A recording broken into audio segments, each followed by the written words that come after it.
Okay.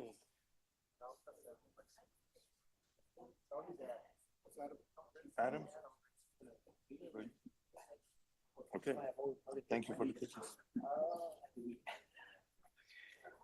And I think I have everything.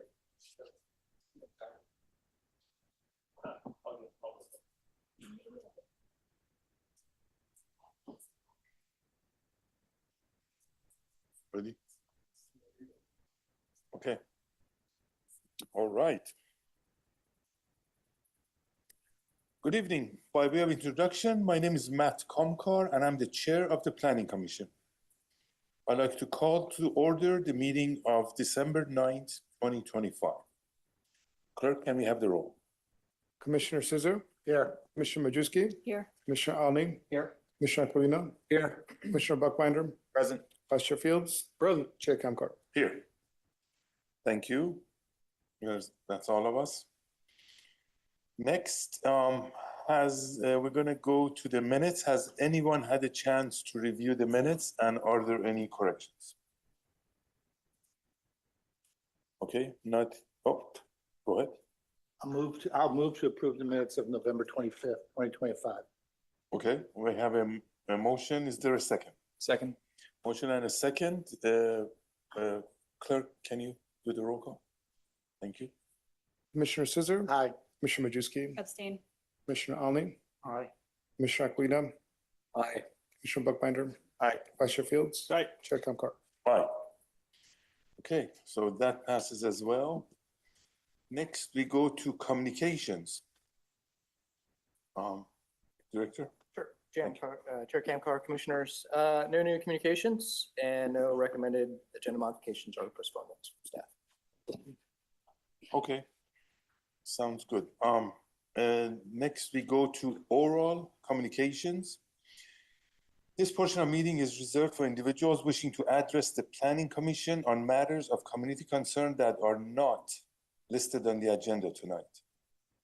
In the interest of time, I may limit the speakers to 5 minutes.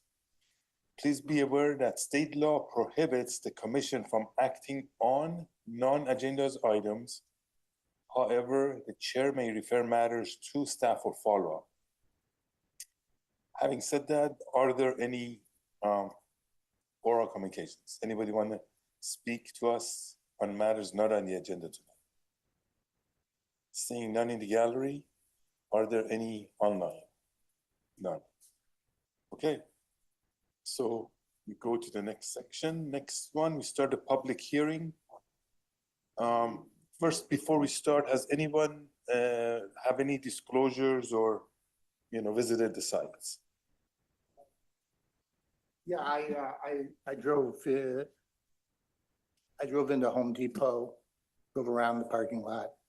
Okay. And I also drove near the West Hamilton, 700 West Hamilton site. Okay.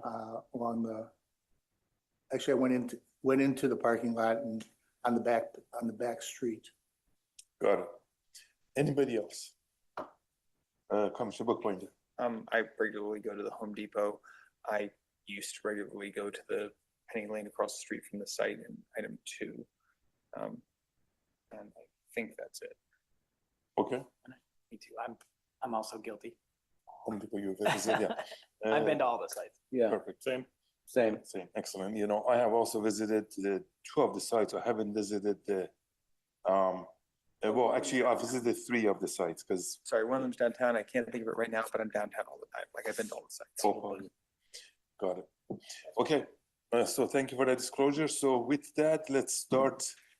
Item number 1, it is, or item number 2, the first one on the public hearing. That's 276 East Campbell Avenue, conditional use permit modification, public hearing to consider the application of Imwell Properties, Inc. to allow live entertainment limited to disc jockey performances and live musicians ending at 11 p.m. daily, conducted in association with the new restaurant and bar, DBA Ilea Greek Restaurant, on property located at 276 East Campbell Avenue. That's the former OPA site. The application under consideration is a modification to a previously approved conditional use permit, file number PLN 2025-150. Staff is recommending that this item be deemed categorically exempt from CEQA. Planning Commission action is final unless appealed in writing to the city clerk within 10 calendar days. Our project planner, senior planner, Daniel Fama. Thank you. Good evening. So the application before you is a modification to a previously approved conditional use permit for property located at 276 East Campbell Avenue for the pending Elia Greek Restaurant. The project site is a 3-story commercial building that was most recently expanded in 2017, located at the southeast corner of East Campbell Avenue and South First Street in downtown Campbell. The space was formerly occupied by the Opus Greek Restaurant, which is an approximately 2,600 square foot tenant space. And the property is located within the Central Business Mixed Use Zoning District, which is the city zoning district for the downtown. The quick background on this particular tenant space: back in October 2012, the Planning Commission approved a conditional use permit for a new restaurant and bar that allowed for late night hours, including at 12 a.m. daily public closing time. On-site alcohol sales, that would be both liquor, beer, and wine, outdoor seating, but it did not allow for live entertainment. It specifically indicated that any subsequent requests for live entertainment needed to be requested as part of a modification to the use permit. So that's what we have before you tonight, is a request to modify the use permit to allow live entertainment. The applicant's written statement specifically requests allowance for disc jockey performances. And then staff also does recommend inclusion of live musicians for greater flexibility for the future. In conformance with city policy, the live entertainment would cease at 11 o'clock. And then the floor plan provided in your packet shows the DJ booth being located towards the front of the restaurant.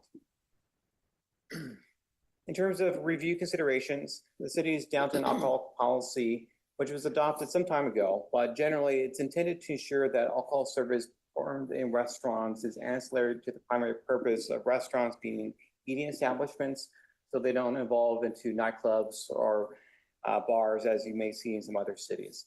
And so there are a number of operational restrictions that go into that. One of those is limiting live entertainment to live musicians, that's ancillary in nature, and that concludes no later than 11 p.m. Coincidentally, the question whether or not a DJ constitutes live musicians actually came up on this property in the current Willard Hicks restaurant site back in 2017. The Planning Commission denied that request, which was appealed to the City Council. The City Council did uphold the determination that DJs were not strictly live musicians, but did find that DJ performances could be found consistent with policy under certain considerations to ensure that the activity was ancillary to the dining experience. And as noted in the staff report, that includes limitations on amplification, dancing, and prohibition of cover charges. And so to that end, the draft conditions of approval incorporate a lot of best practice measures, such as no standalone amplification, ability for noise complaints to require the business owner to prepare a noise study or to reduce sound levels, prohibition on charging of cover charges, creation of a dance floor, requiring windows and doors to be closed during entertainment, and the ability for the director to curtail live entertainment hours, subject to the application being brought back to the Planning Commission. And then, of course, as with all live entertainment, an applicant must secure a live entertainment permit from the police department prior to commencing such activity.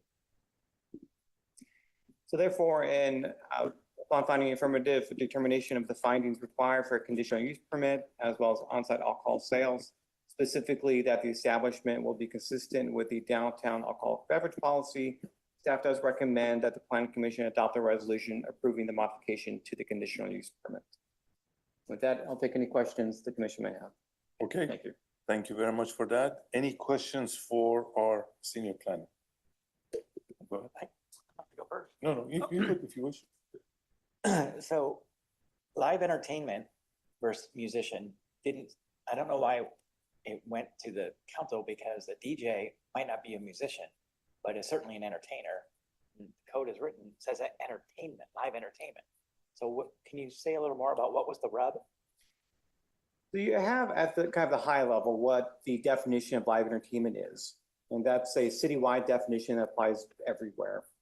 But then go specifically to the downtown, the city council adopted its own policy dealing with live entertainment and alcohol service within the broader downtown, which is classified in this area, but as well as East Campbell Avenue down Winchester Boulevard.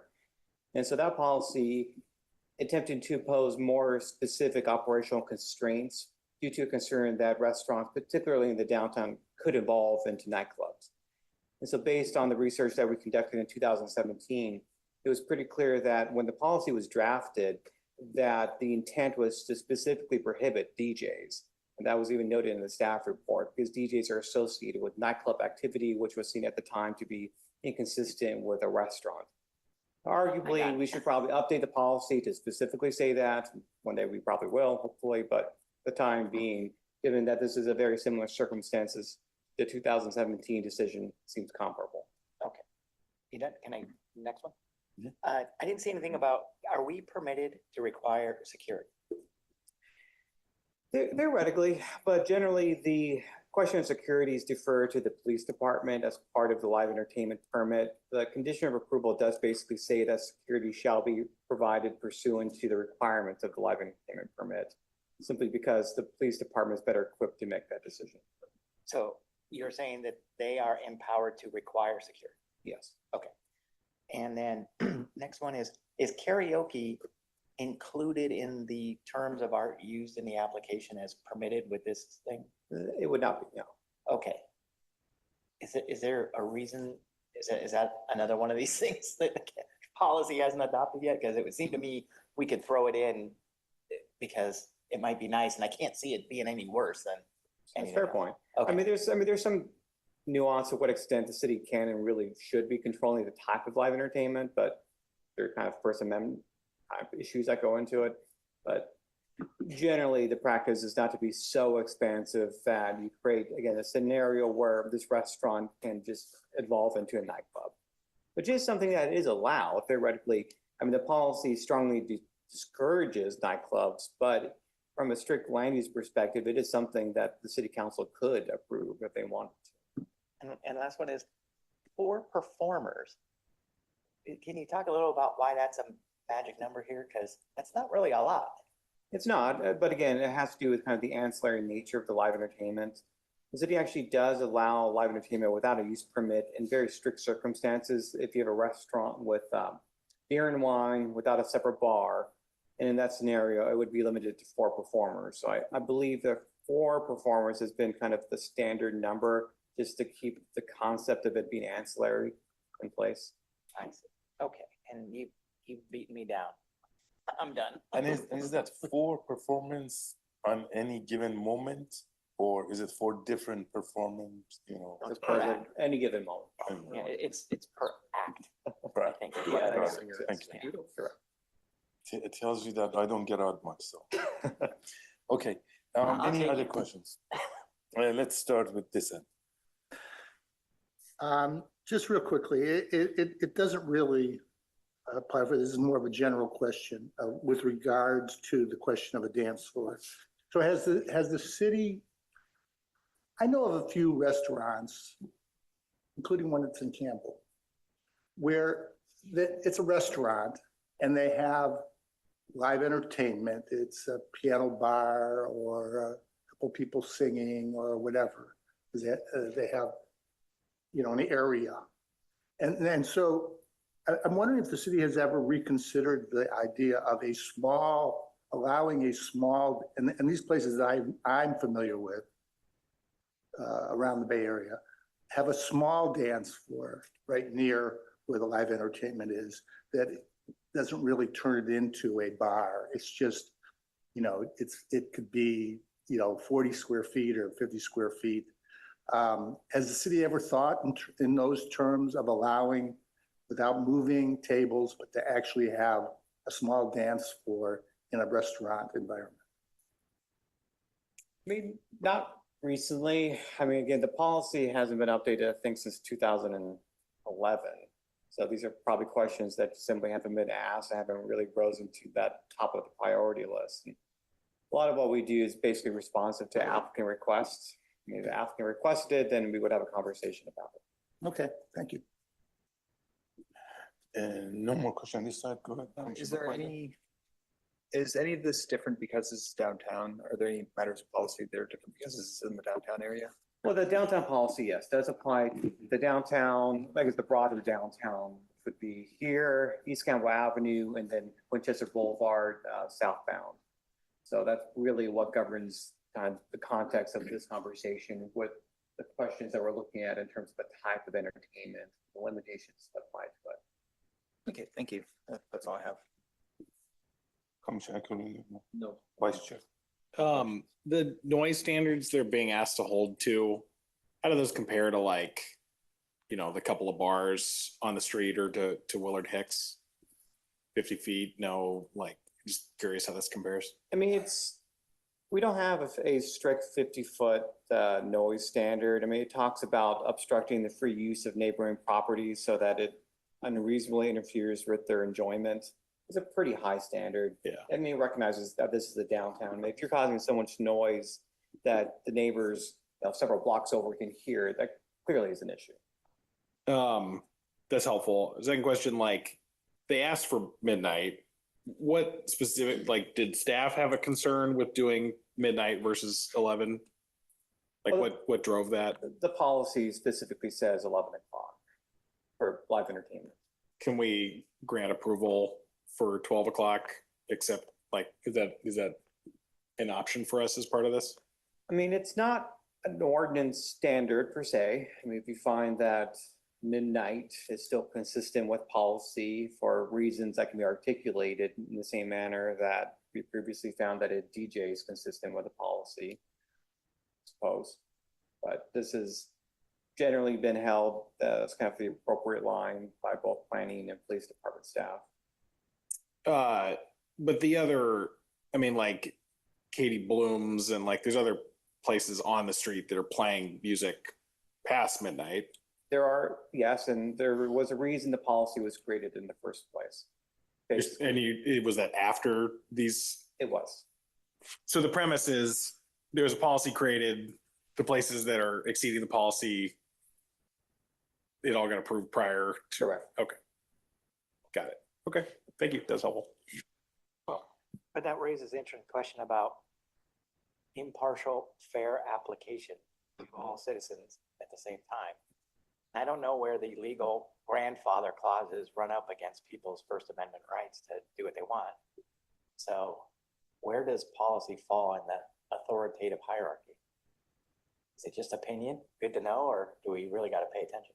Well, this particular applicant doesn't have any pre-existing rights to live entertainment, so it's not really a question at play. I mean, as for the other operations, the policy actually does have some language dealing with their potential expansion. It does allow for it, but it would provide an opportunity for the city to impose new operational restrictions on them, which they've opted basically not to pursue for that reason. So they are grandfathered in, they're allowed to continue to do what they're doing in Devon. Well, but let's talk, I mean, if they lowered the speed limit from 65 to 55, and Grandpa said, I've been doing 65 on this street for 40 years, I'm grandfathered in, that's not gonna work. So where does this authoritative source really come in? So Rob Eastwood, Director, land use policy is a little different from the speed limit. Yeah. There are tools that can address, so typically when policies are adopted, when you get an approval, you have a vested right to live under that approval. Made a financial investment, so it's giving you conditions, and if you live within the four corners of those conditions, generally land use law, you have an obligation to continue. The city has separate tools, those aren't on the table here. City can declare certain things a nuisance, it can pursue moratoriums and amortization of uses. Some cities with billboards and other uses have required those uses to go away. It gets a lot thornier when you start to take away those rights. In this case, that doesn't. What I'm concerned about is a newer applicant, not this specific one per se, is at a competitive disadvantage to its neighbors that were there first. There's a certain unfairness to that. You know, can you see everybody piling out at 11 and going across the street? I mean, how is the city made better by that? Well, the policy again was created because there was a concern of just a over concentration of establishments. We just have a lot of intoxicated individuals, exiting these establishments and creating a very real public safety concern. Which is why, again, for restaurants, which is what this is, having more restrictive hours is seen as appropriate. If somebody wants to operate a nightclub that opens to 2 a.m., they can propose that. It likely would face a denial recommendation consistent with the policy. And if the plan commission denied it, then they could appeal that to the city council, who then could approve it because it's simply a policy of their own making. I mean, they have a path to seek approval for a nightclub should somebody really want to be a competitor. Thanks. Well, Okay. Thank you for all the questions. Now we're going to open it to the, we're going to open a public hearing and is applicant here? Okay, would you like to make a opening presentation? You're not required to, but you have the prerogative. Good evening, Commissioners. My name is John Zimich. I'm the owner, one of the owners of 760 East Campbell Avenue, the landlord. I used to be a commissioner up there, so it's kind of fun hearing you guys talk and question and look at stuff. And I am circa when the downtown alcohol policy was formed and the intent behind, and each one is kind of unique to that. And each one is kind of unique to that community. And that's one of the things we didn't want to do a franchise or something. We wanted to pick a local operator that could that was in these other high-end retail locations that could find a nice niche here in Campbell. And so I don't want to take up too much more of the time, but we're definitely available here for questions. We did have a lot of great interest. It speaks to kind of the world we're in right now where the A+, the great retail gets great attention. If you kind of fall off what we call B-, C+ stuff is very hard to lease, but this is an A+ location and a great spot and a great town. And so we had a lot of interest, and it was not actually that tough of a decision. Fatih's a great operator. I think he's going to do a great job. Just a more modern take on Greek food than what Opa was doing.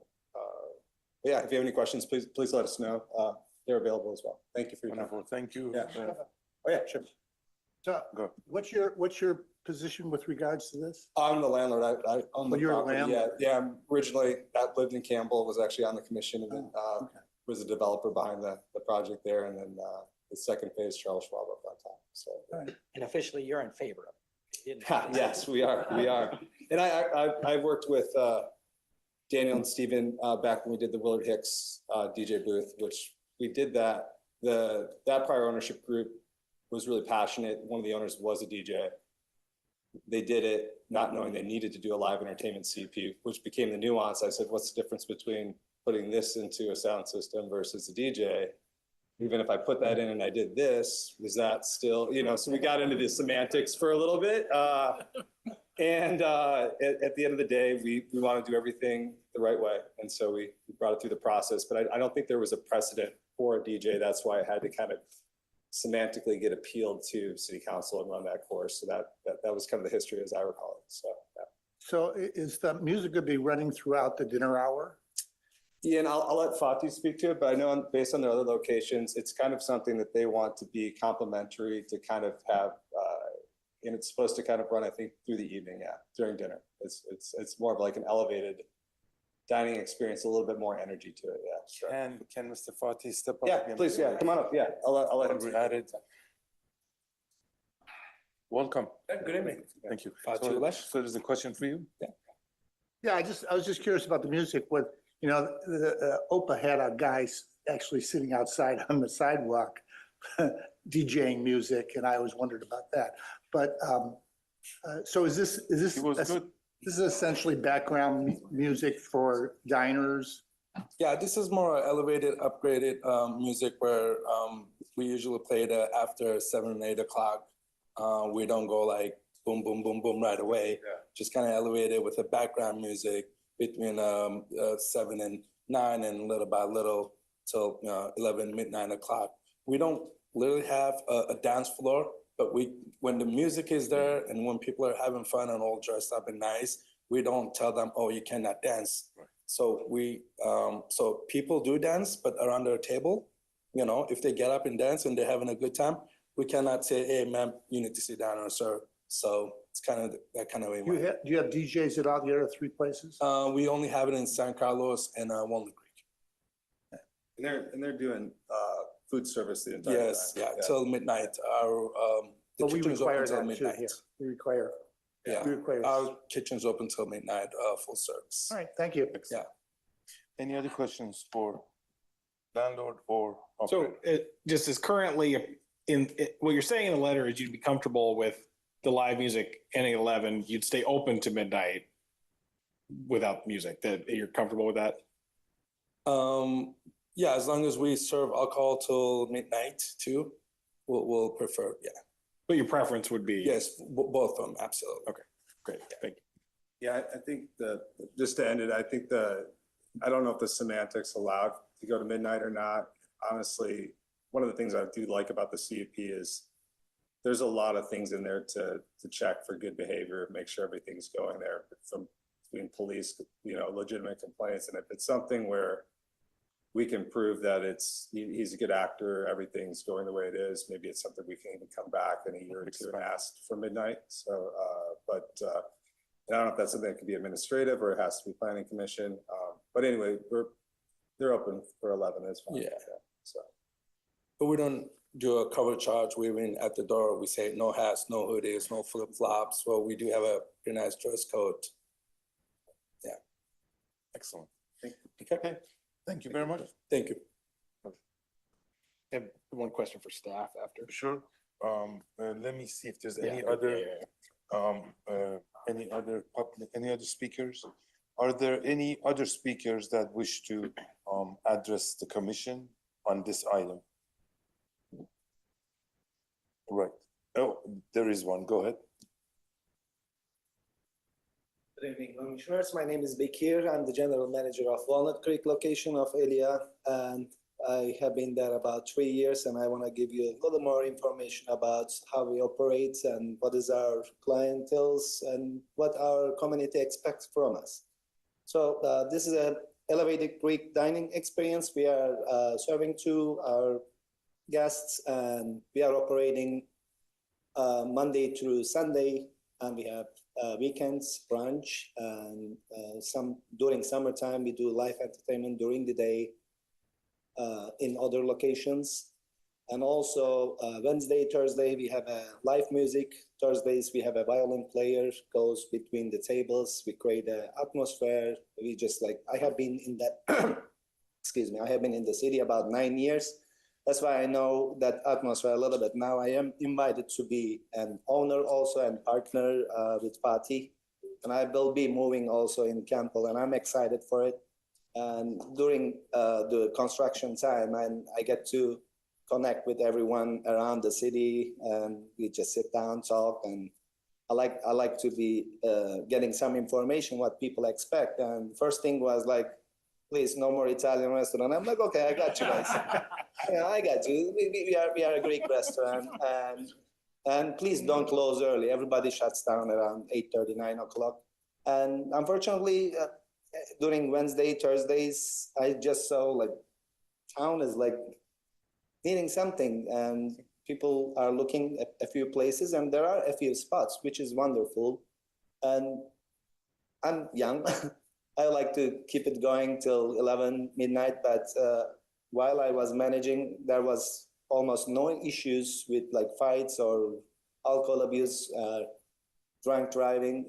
We train our staff with the policies. We have internal policies, and I just wanted to ensure that we are reflecting that to you, and we are a good operator, and I'm pretty sure we'll be pretty successful with this open-minded city council as well, because I see that city needs a little bit more flavor. Thanks. I think we can just put a little salt and pepper into it. Thank you for that. Now I have a question. It's a little on the lighter side, but if somebody doesn't want meat, do you serve them lamb? I have options. Oh. I do have options. That was a joke. So, okay. So thank you for that. My pleasure. Is there any other questions I for? have one. Yes. Do you, for designated drivers, do you have a policy about free non-alcoholic drinks? Yeah, we do have non-alcoholic sections in our cocktail menu, and it is about 30% of the menu is non-alcoholic. Perfect. Our signature cocktails, about 14 cocktails, and 4 of them is non-alcoholic. 4 of them are non-alcoholic. All right. Okay, thank you very much. My pleasure, Appreciate thank it. you. Thank you, looking forward. Okay, are there any online that wish to address the commission? Okay, seeing none. Uh, Unless applicant wants to speak again, I was gonna close the public hearing. Okay. Questions for staff. Does staff want to comment on what? Not the lamb part. I just wanted to highlight, just so that the commission is clear, there is a distinction between dancing and creating a dance floor. So dancing activity is free speech, basically. So the city cannot legally prohibit dancing, but we can prevent creation of a dance floor by moving furniture. So the condition of approval very clearly says that. What he described was perfectly fine. Thank you for that clarification. Any questions for staff? So if we approve this as is, the live musician or the DJ at 11 o'clock stops, could they, for the rest of the hour they're open, just play pre-recorded music at the exact same volume? Yes. Okay. Yeah, I think you know where I'm going with this. Can I go first? Of course. Okay, I think we should eventually update the whole city code. But this seems like a responsible business. It's not a dance club. This is very similar to Use Next Door. They'd like to go to midnight. This feels incredibly arbitrary to cut them off. So I suggest we approve till midnight, the conditional use permit inclusive of them doing live music until they close. I just want to throw in there that an incoming chair next year could gather a subcommittee. We certainly could. That sort of thing. Refer to. Yeah. Okay, so we have a motion. No, And- we not haven't yet. got a motion yet. That was an emotion? We had a, That's an idea. I mean, we should all Okay. comment on Okay. stuff, but I plan on. Got it. So it's not a motion yet. It was an idea. We can start, let's start from that side. Commissioner Bookbinder, do you have any discussions? I agree with Commissioner Fields. The staff put together a very well-researched presentation. I think I understand the issues at play here, and this seems like a very reasonable request. Okay. Commissioner Aquilino. I agree with everything that's been said, and I do think that it's a little bit arbitrary to stop one type of music at 11 and the other one at midnight. So I would agree with you, Commissioner Fields. We should explore that, make them both midnight. Okay, makes sense. Commissioner Zisser? yeah, well, first of all, I think, it's great we're gonna have a new tenant in that spot so quickly. It's probably the number one primary spot in downtown Campbell. We hate to see it closed. And so it's good that we have somebody going in there. And, restaurants in downtown Campbell are kind of the heart of what makes downtown Campbell work. As far as the thing about 11 versus 12, I don't know. There is some history that some of you may not be aware of, and maybe it's worthy of holding off until we go over some of the history that goes back a couple decades with regards to concerns about the alcoholic establishments in the city and the proliferation of bars and the problems that came with that. There is a history that goes back, and that the city council responded to, I think, 15 or 20 years ago. So it might be worthy of looking at that before deciding. This is a restaurant. Most restaurants, the restaurants in downtown close at 11 normally, let alone, so, and there's a very big differentiation that the city likes to make between restaurants and bar and nightclubs. And so I'm just saying, if you want to put that up as an amendment and include it, fine.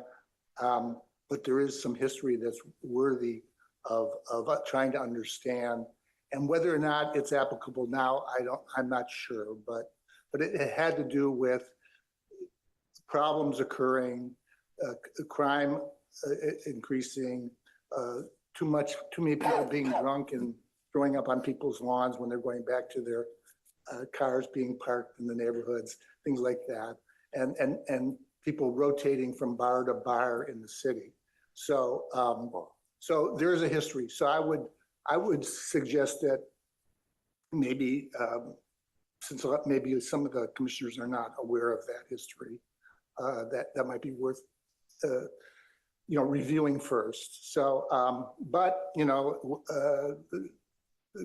the commission certainly can attempt to put an amendment. But I'm certainly in favor of the resolution as it stands. Okay, thank you for that.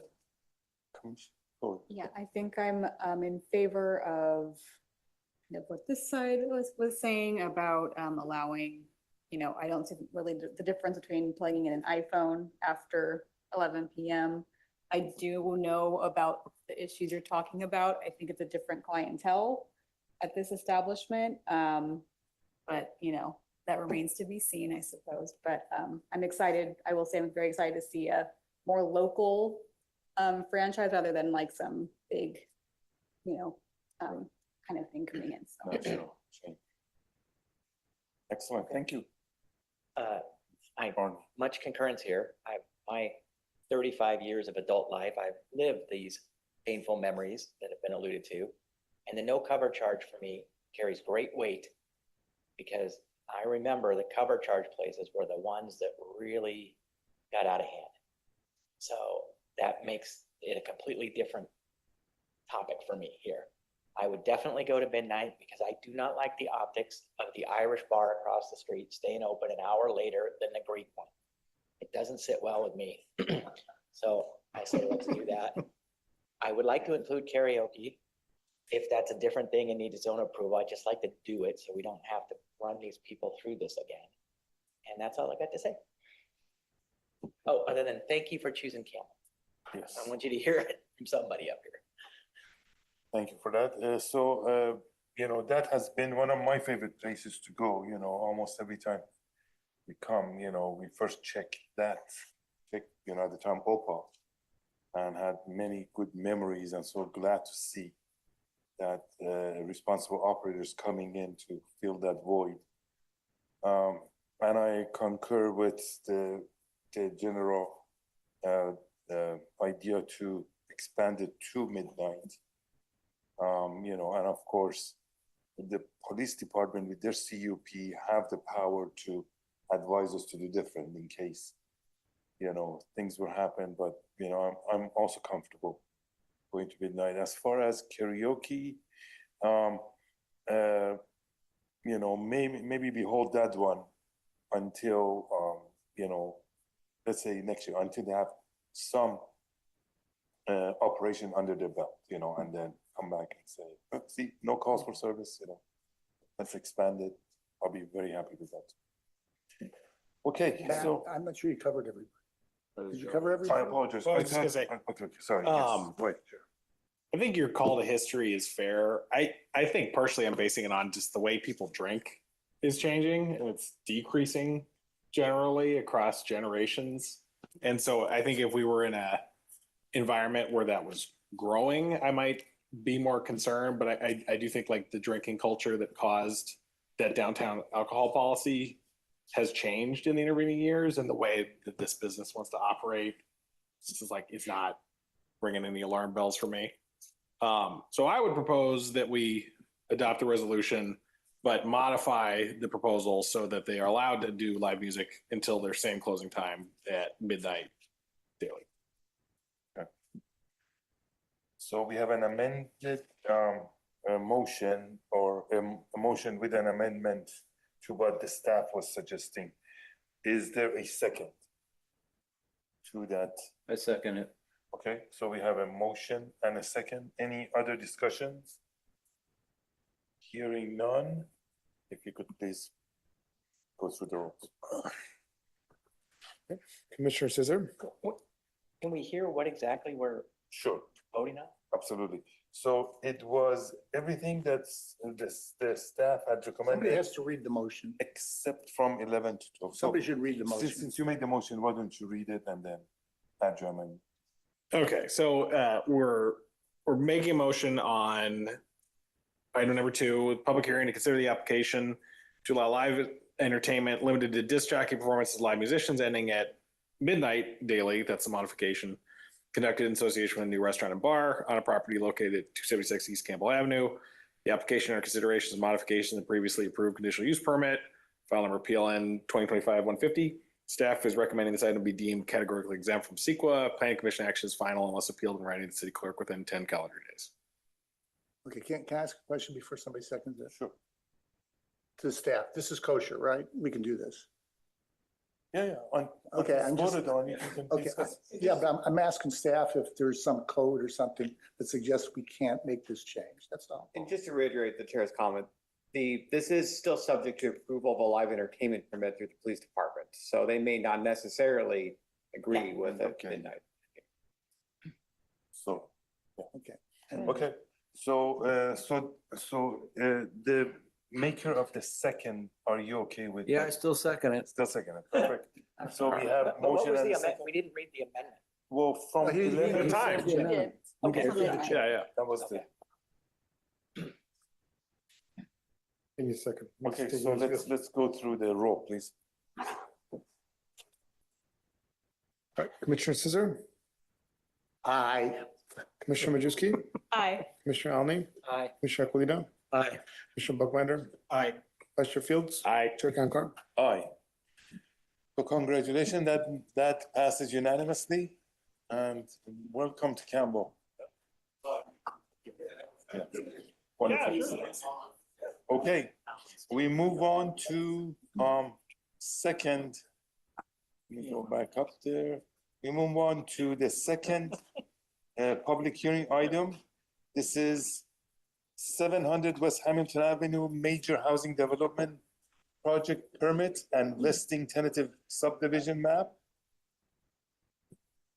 Public hearing to consider the application of City Ventures to allow construction of a 173-unit housing development project at 700 West Hamilton Avenue. The project includes 89 townhome-style condominium units across 8 four-story buildings and 84 podium-style condominium units housed within a single 5-story building along with the removal and replacement of the existing site and landscaping improvements.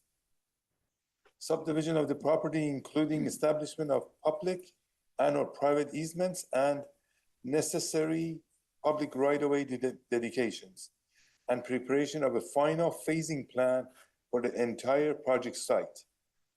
The application under consideration includes major housing development project permit utilizing state density bonus law to modify development standards and requirements of the city inclusionary housing ordinance and a vesting tentative map, subdivision map submitted under a Housing Crisis Act.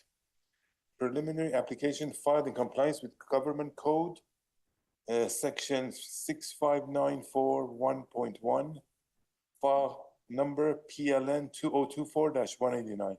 Staff is recommending this item be deemed categorically exempt from CEQA.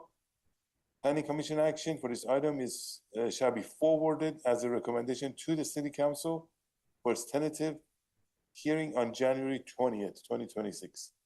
Project Planner, Senior Planner, Stephen Rose. Take it away. Thank you. Good evening, Chair Kamkar, members of the Planning Commission. In addition to myself tonight, I just wanted to mention we are joined with our Senior Civil Engineer, Roger Stores, as well as our project applicant is in the audience and I believe has a brief presentation for you tonight as well. With that said, the particular project site is a single parcel. It's developed with an existing office building, it's former culinary arts center. It's currently occupied with a gym. Located southeast of the intersection of San Tomas Expressway and Hamilton Avenue. The site is about 4 acres in size and has a commercial corridor mixed-use designation, which allows from 45 to 60 dwelling units to the acre. Southwest, right? Not southeast. Correct. The proposed project is for a major housing development project permit with which would have 89 townhome units, which are all 4-story buildings. It would also have a single 84-unit podium building on the site, which you see here in yellow. As mentioned, I think even in the project description, which the chair had read, the project is utilizing state density bonus law and as such is granted up to 2 concessions and unlimited waivers. The project also involves a tentative subdivision map, again, to subdivide the property, establish easements, and also to provide for a right-of-way dedication, primarily that being along Gale Avenue or Gale Drive, which results in a little cul-de-sac at the end of the street there. So the design of the project, again, the townhomes would all be 4 stories. They're about 48 feet in height, Spanish style architecture, tile roofing, stucco and stone detailing. The podium building would match, but it would be taller. It's 5 stories, 65 feet, Spanish style tile, and stucco and stone. So as a state density bonus project, it does provide for affordability to meet the requirements of the law. But in this particular case, they provide 17 very low income housing units as well as 9 moderate. By doing so, it does avail the product of, again, 2 concessions under state law. And generally, state density bonus projects can exercise a density bonus. This particular project is not seeking a bonus. It's falling within the city's conforming density range. I think I've mentioned it more than once now, but again, this project would qualify for 2 concessions. The way that this particular project would intend on using them is the first would be to waive the ground floor commercial requirements. This is a requirement along Hamilton Avenue in particular that there would need to be a ground floor commercial tenant space typically. And the second is a little bit more interesting. It allows for the approval of an alternative affordable housing plan. This is something that would be negotiated with the city post entitlement and could allow for relocation and concentration of the affordable units to the podium building. It may also allow for additional market rate units to be constructed and receive occupancy earlier than typically would be allowed by the city's inclusionary ordinance. So meaning you could build and then sell more market rate townhomes before all the affordable units come into play. But all of this would require city approval, would have to be reviewed by the city attorney's office. And it does require that there be a reasonable schedule and firm deadlines for fulfillment of all the obligations of all the affordable housing units so that we know that they will be built. As mentioned earlier, the project does also qualify for unlimited waivers to allow the project to be approved as designed. In the particular case, the applicant notably will be seeking a slight reduction in parking from what state law would otherwise outline. Also, a request to allow for all the guest parking spaces to be concentrated in one portion of the product as opposed to dispersed across their site. They're doing that mainly for efficiency purposes. And then lastly, there's a number of development standards, setbacks, adjacency requirements, tree protection requirements, which would be waivers exercised by the project as well. So just a reminder, I think this will come up at each and every housing project that we have come before you, but our review and our discretionary authority as a city is exceedingly limited, and this is limited by the Housing Accountability Act, as well as the Housing Crisis Act, which really limit our review to consistency with objective standards and general plan, except where a density bonus or waiver and concession is required, as is in the case of this project.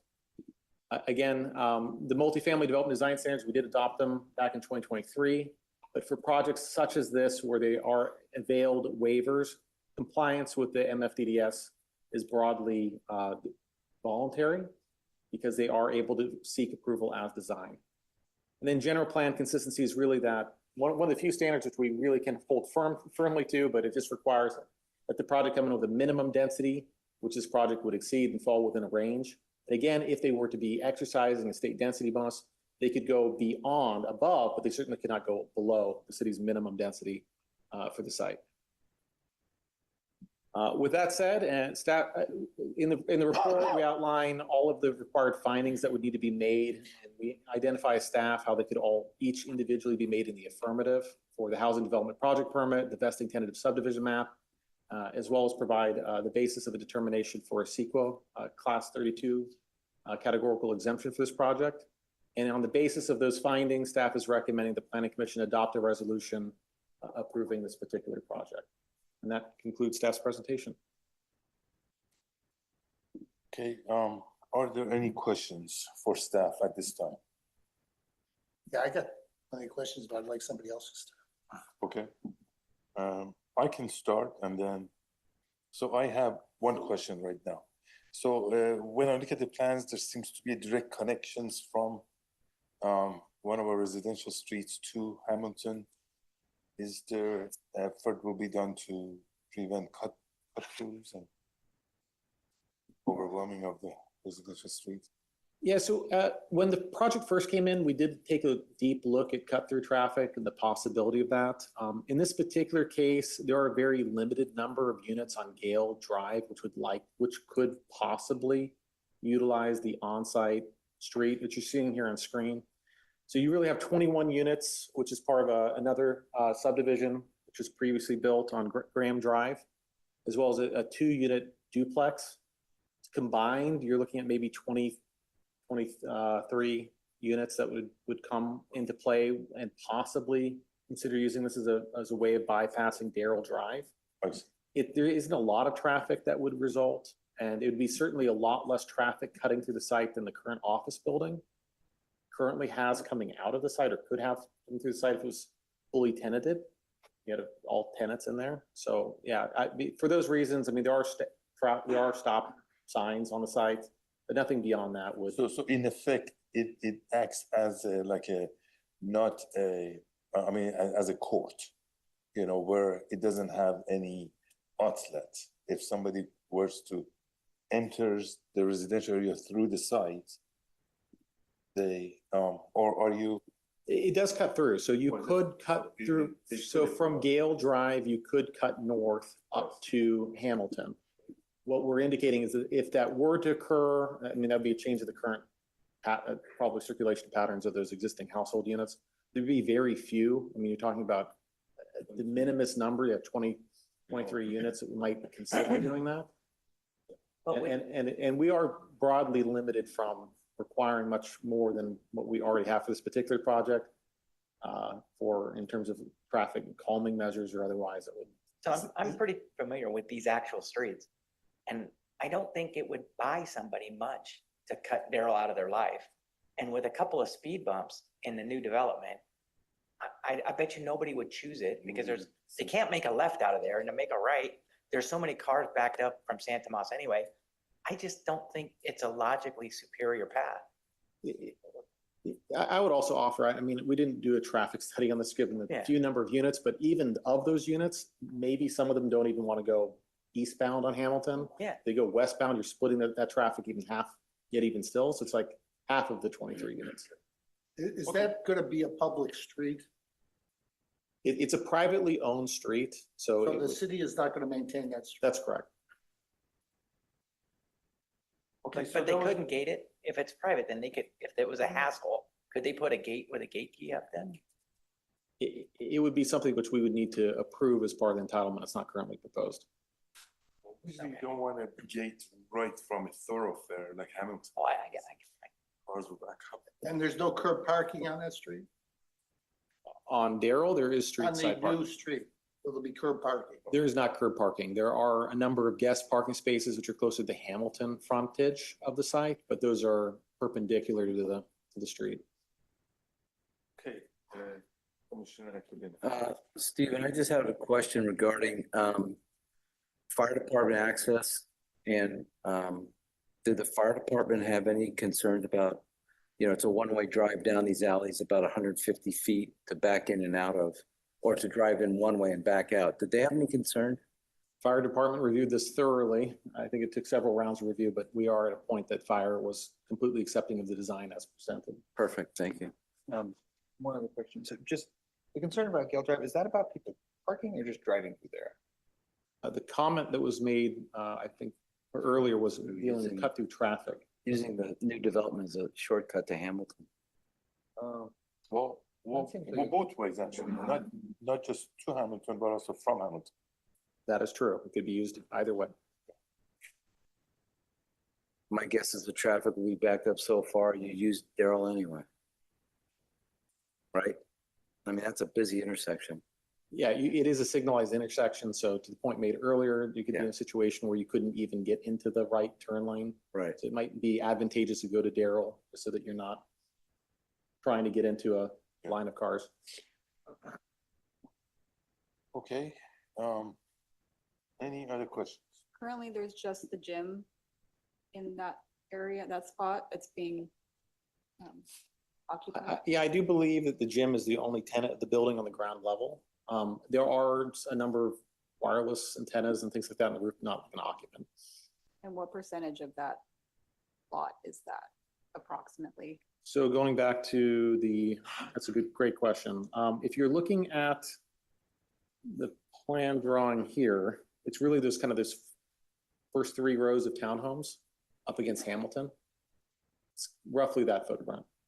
is the It's existing basically, it's office a big unused lot almost completely. lot. The rest of the lots just, but broadly just parking and a number of trees. So that's phase two. There's this phase one, phase two thing. It seems to me that we've got about 500 pages of agenda here, so we should be asking questions. So does anybody else want to ask questions? Because I got some. Okay, We're not paid by the question. I know, but this is the largest development that's come to us for a vote ever. Okay, so so I'm interested in understanding it better. So let's talk about the phase one, phase two thing. It's my understanding in reading this that phase two, which is those last 3 buildings, which is where the gym is, may not happen. Could you explain that to me? Explain to me the phase one, phase two concept. Yeah, and just for the benefit of the group, I'm trying to pull up an image that shows the phasing plan from the resolution. So give me 1 second. I'll reshare my screen here.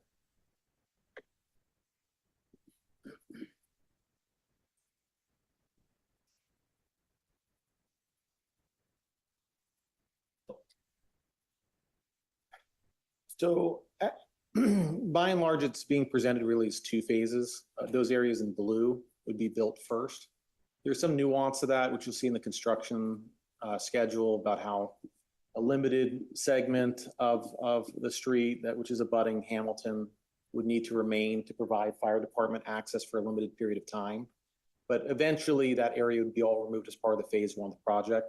The office building, it's correct, that is true, that it would be the second phase of the project. That's again, that area which is occupied by those 3 rows of townhome units I had mentioned earlier. That's that area that you're seeing here in red. So the entitlement is structured in such a way that it could allow for record. The project is code compliant, meets all the rules and requirements if the office building were to theoretically remain. But the intention of the developer is they need to build the entirety of the project because that's the only way the project meets our density requirements and other requirements of state law. So they could build it in 2 segments as a phased project, but the entire project must be completed. They couldn't just leave I thought I read somewhere where it's possible that phase two wouldn't happen. Was I misreading? It's possible, yeah. I mean, the phase 2 could follow the first phase, but must be completed as part of the project. Okay, so they're not going to demolish that building until, are they going to demolish that building while they do phase one? Possibly not initially, and that might be the clarifying comment. There's a possibility the office building may remain up for a period of time while phase one is completed. And we do have security monitoring performance requirements about the office building out of concern of what it would mean to have an otherwise vacant office building that's unoccupied and the concerns that might present. Would certificate of occupancy be given to the buildings that would be completed if that phase 2 is not started or? Yeah, you could start to have a situation where phase 1 would start to get issued permits and receive occupancy of those units long in advance of even phase 2 starting. But phase 2 would need to be completed as part of the project. Because, I was thinking if it wasn't, it's like, okay, if you leave the office building, it's like, then it becomes a parking problem for the office building. It's like all the parking is gone. And so what happens? Yeah, and to clarify that, there's also a requirement that upon the start of the project, that the office building would need to be vacated and they need to furnish documentation to verify to the city that the office building, or I guess the gym as it stands right now, would have vacated prior to advancing the project. Okay. Alternative affordability plan. I don't really understand this. It looks to me on the drawings that the plan is to have a distribution of affordable units throughout all of the buildings, maybe with a disproportionate number in building one, but the possibility that they will actually shift most, if not all, of the affordable units to building one. Is that what I'm reading? Is that what they're talking about? Yeah, I mean, I'll explain it as the project as designed meets the requirements of the city's inclusionary ordinance in terms of unit placement, disbursement, and mix of like affordability. The alternative plan, which would be what they'd be exercising via concession, would allow for them to effectively remove, see all these townhome unit, the pinks and the blue, these are the very low and moderate income units. With the possibility of concentrating all of those into, say, the podium building or in some other mix that would be yet to be defined, something that they can negotiate later. The idea or some of the logic behind this plan is that they do plan to partner with an affordable housing developer who might take on the podium building. And as part of that project, it might end up being 100% affordable for that component of the project. So the conditions are providing flexibility for the podium building to become affordable. It doesn't necessarily stipulate it must be 100% affordable. It's providing for a broad flexibility for the developer to come to the city with a proposal later to determine exactly when and how they would be providing affordable housing in the project, provided that at all times they are meeting the requirements of state law, which means that they're always needing to provide a representative mix of affordable housing in the project based on the number of units that they're providing, and that they are guaranteeing backstop language such that the entirety of the project is completed to meet the density requirements and also meet the affordability requirements. Okay, so if I understand you correctly, if we were to approve this resolution as it's written, or something close to it, we're not guaranteeing them a choice of changing the affordability mix to building one. They'd have to come back to us and get approval for that. Is that correct?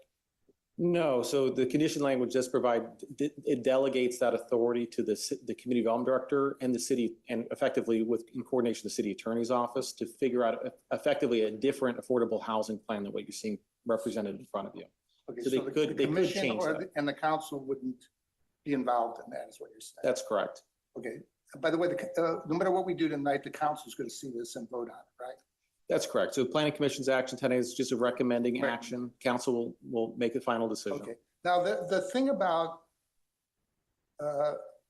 dispersing affordable units around a development and them being the same representative of the development in terms of sizes and stuff, is that a city or is that a state requirement? That's a requirement of the city's local inclusionary ordinance, which can also be subject to a concession, which is actually being utilized in this case. So the state's not requiring. That's correct. So the state would be okay with us putting it all in one building. That's correct. All right. So,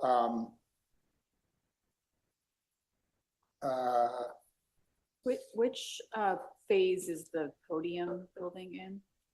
first phase. First phase. Yeah, it's technically phase one, but portions of the site the podium building probably wouldn't be built initially. There's a more detailed construction phasing schedule, which is included as attachment. The idea would be probably the podium area be used as construction staging for the townhome units. Okay, another question. 4-story townhomes.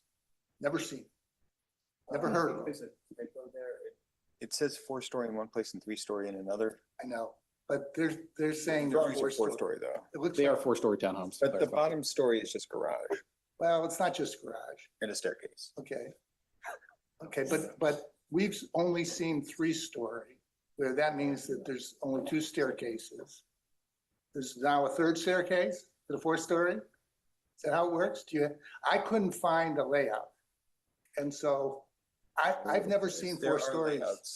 There's floor It's plans. just a very long packet. 134. Okay, but I'm just asking because everything we've seen has been these three-story townhomes. And I've never, is this some kind of common thing that is around? East Coast. It's an East Coast thing. Can I interject on that? The architect speaks, no. Full transparency, I am a licensed architect, state of California. And I think the reason why you see this, multi-level townhouse, one is to meet the density requirements I on a understand. tight site. Two, I've lived in San Francisco and I had a place that was 3 stories. So to me, it's not unusual. I think it's very appropriate. It's a way to solve the issues of low density, medium density, high density, and affordability. So I understand why they're doing it, Gary. The question is, everything we've been seeing for the last 5 years has been 3-story townhomes. Okay, because they've gone to 3-story townhomes to squeeze the footprint and still get a lot of square footage. I get it. I've just never seen a 4-story before. And What's the question? well, my question is whether or not this is something new and different, and whether or not it's a common thing that's been coming to places other than Campbell, and whether or not it makes. I mean, I obviously don't think we have a choice, but it's something very, very different, and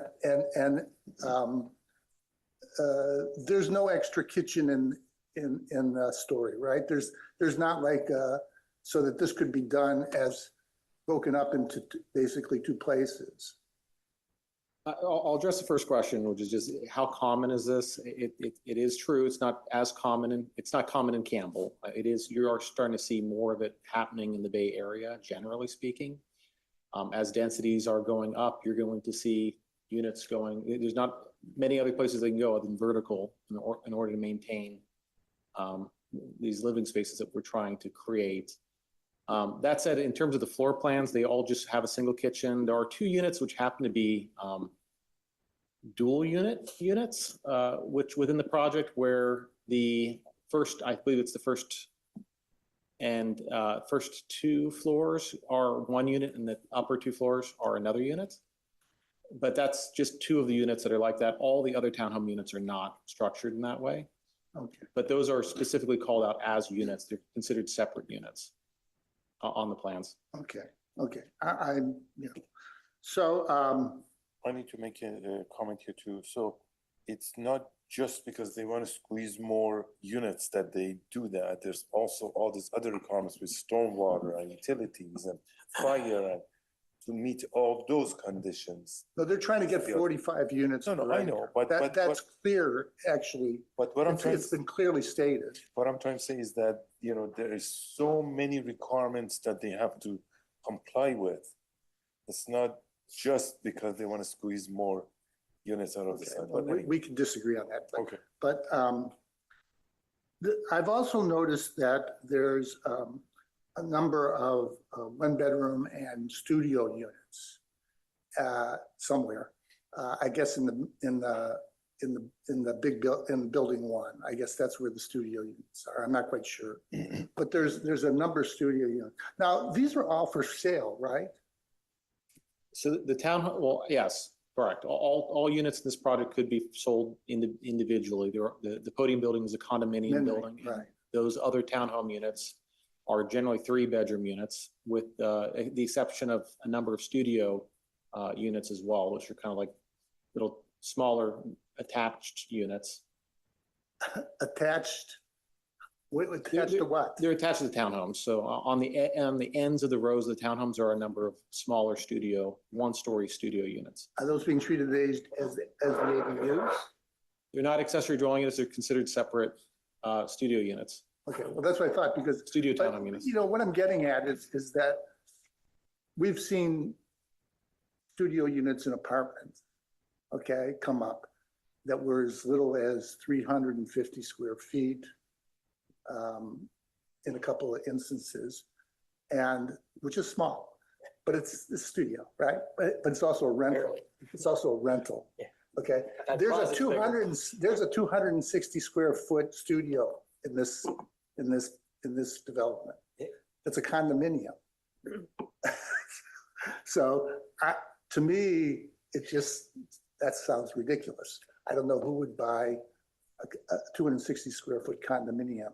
Starter homes, That's Hi, I am Okay. in my 30s and I am looking to buy something. Okay. So all right. I'm the Okay. demographic right here. All righty. It's 260 square feet. 260 square feet. I is small. lived with my wife for a time in a 260 square foot apartment. It's an apartment. That's what I'm the saying. cat. There's a difference between an apartment and buying a condominium. The cat got a little fat. Okay. Yeah, well, Okay, anyway, okay, next question. Could you explain the parking to me?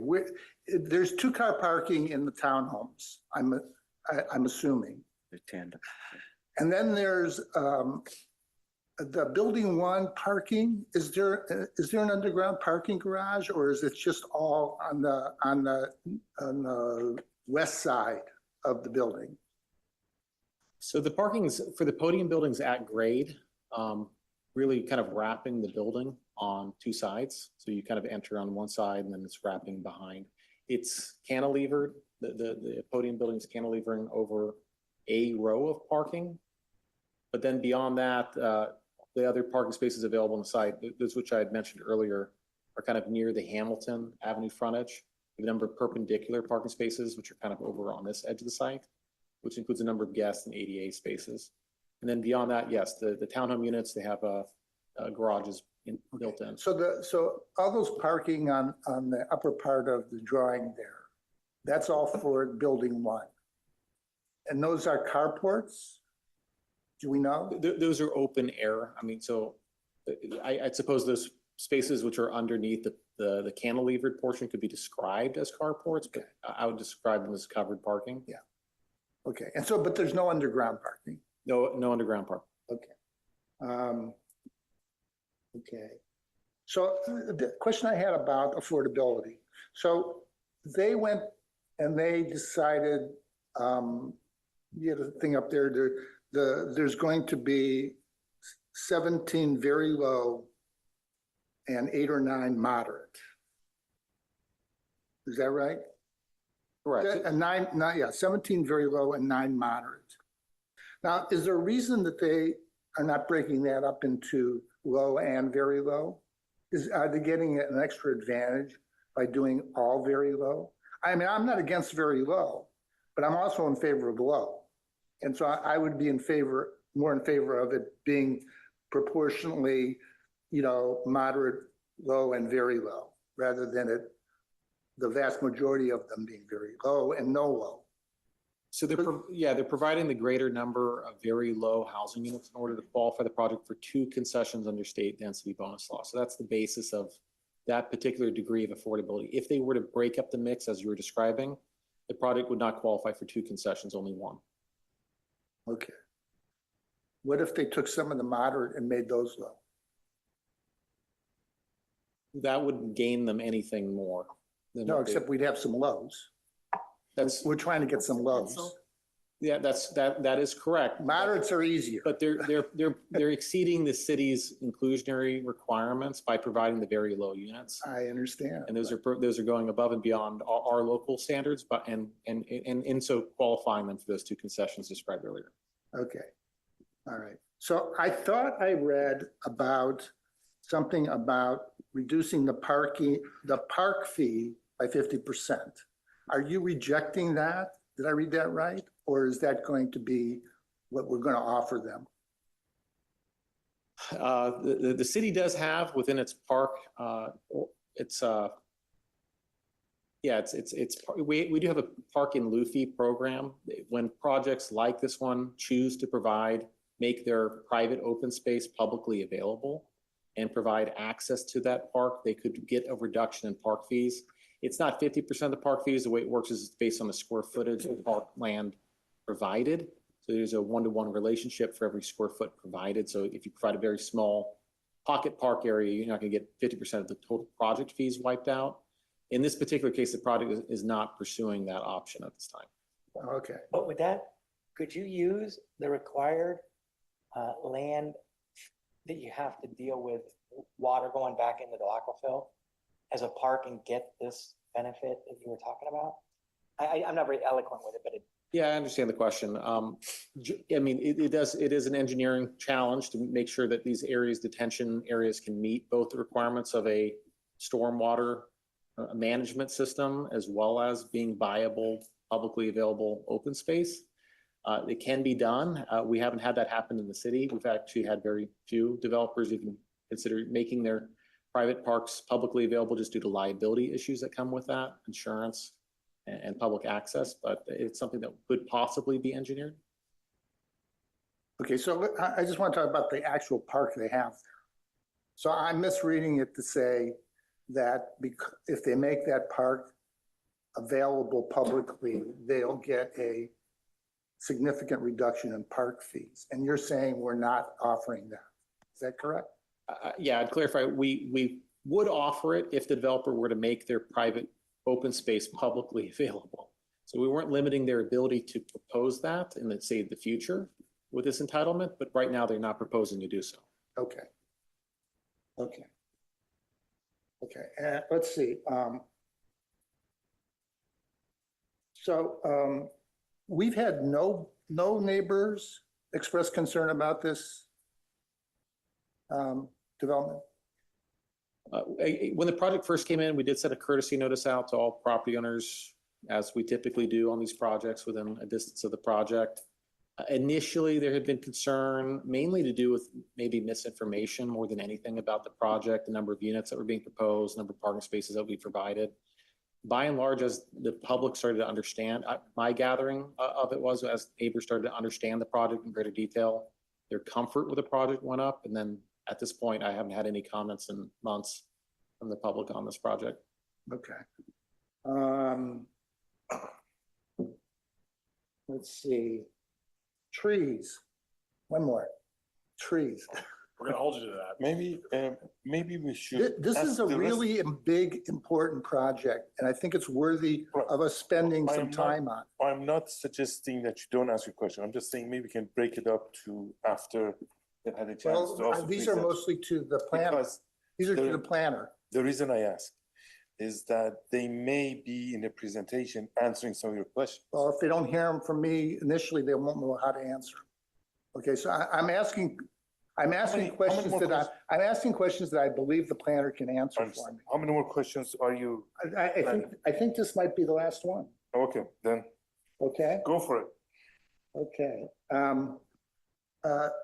So I drove down Gale, and there's a real large line of very big fir trees that really makes that street very nice, okay? Now, are all those going away? I couldn't speak to the individual trees you're speaking of, but I could tell you that all the trees on the site are being removed as part of this project. And as is their right as a density bonus project, they can exercise a waiver to remove those trees. They are planning a number of new trees to replace those which are being removed as part of the project. Okay, but I read somewhere that they're asking for, I don't know if it's a waiver or concession or something, where they do not have to meet the requirement for replacement trees. That's correct. So exercise the waiver does also allow them to remove trees on the property without necessarily requiring a tree removal permit, and the corresponding tree replacement requirements do not apply. If the city were to apply its tree preservation ordinance requirements, they're falling a little bit below those requirements for a tree replacement ratio. Do you want what those numbers are? Trees removed versus trees replaced? I do know that I believe it's in the plan set. I could pull it up, but it's not a significant difference. We're talking about maybe, I think if memory serves, about the difference of 30 trees or so, less than what our tree replacement requirements would be. But again, we're talking about a much denser project, and we're talking about tree protection ordinance and standards that predated, by and large, a lot of the density which we're currently seeing in the city. Yeah, I'm just saying that the trees on the property, which, are mostly on the edge of the property. There are lots of big mature trees and you hate to lose them all. So can we make a condition for them having more trees to meet the normal requirement? Really, state density bonus law bars the city from requiring anything above and beyond meeting pretty much we must approve pretty much the product as designed. So we don't have the ability to even condition a single tree. Unless there's an objective standard and a prevalent like life safety issue that's just being presented that tree would certainly serve. It's a very high bar to ask for. Do you like air? A very, very high bar. Okay. I think that's it. Thank you for most of you being. All right, thank you very much. Any other questions? Yeah, I hate to follow that. All right. Trivia question. Does the developer, this is gonna have an HOA when it's all said and done, right? Yeah, there's an intention, there's a CCNRs and the formation of an HOA, which would be minimally serving the town limits. And is that HOA initially set up by the developer? Correct, yes. Is that HOA going to be set up from its inception as a nonprofit? You probably don't know, and I'll ask them when they come. Why? That would be wise. But maybe you know this one is, are the HOA dues going to be the same amount of money per month regardless of unit size, or is there a plan to scale it based on, because we have really different size units in the thing. And 250 square feet at the same thing as one of these townhouses seems a little unfair. That's not something presently stipulated in the conditions in any way. The city is a party to the development of the CCNR document, so the city attorney's office would get involved.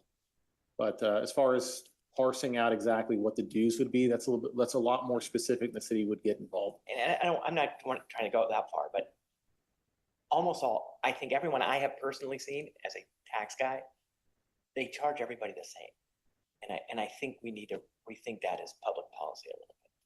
We can ask him when they come. Okay. I do have one Is more that- question. Wait, is there any other questions?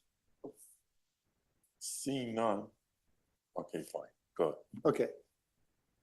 Okay, on the parking, is the parking, which is less than what we normally require, are we incorporating the half-mile radius to a mass transit stop? Or is this under something else? It's not in that area subject to AB 2097 where there is no parking requirement at all. In this particular case, the project would follow, state density bonus provides its own parking standards as kind of like a by right figure. In that particular case, the project, that standard would be 236 parking spaces. This project is coming a little bit below that and exercising a waiver to do so. And they're coming in at 224 spaces. Okay. And I noticed that one of the ways they do that is that they're assigning 0 or 1 parking space to smaller units like studios and 1-bedrooms. Do you know how they're going to accomplish that in terms of having somebody buy a studio or 1-bedroom that doesn't get a parking space? Do you know how they're going to do that? We do have. I can ask the applicant. Yeah, we do have the applicant available in the audience. I know that she also intends to have a brief presentation herself as well. Okay. Thank Might be of a benefit to the commission. Thank you. With that cue, I would like to open the public presentation. If the applicant would like to make a presentation, please come up.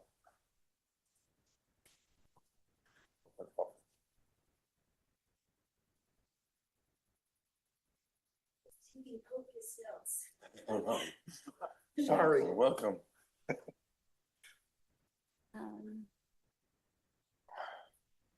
Pardon me, I just Please wanna make introduce sure. yourself and you have 5 minutes. And then you have another 5 minutes at the end. Oh, thank you. Join as a panelist.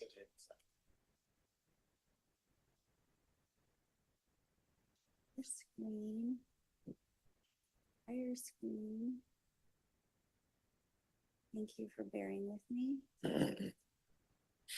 Okay, may I begin? Yes, please. Okay, thank you so much, Chair and Vice Chair and Commissioners for being here today. Sure, made me realize that the city takes great pride over their design, which is why we drew inspiration from some of Campbell's existing gems that reflect Spanish Mediterranean architecture, such as the Heritage Theater and the Campbell Union Grammar School. It was this inspiration that led to the Spanish architecture, which we presented in our various submissions with the tile roof, the deco tile, the stone veneer, the metal railings, and light fixtures that match.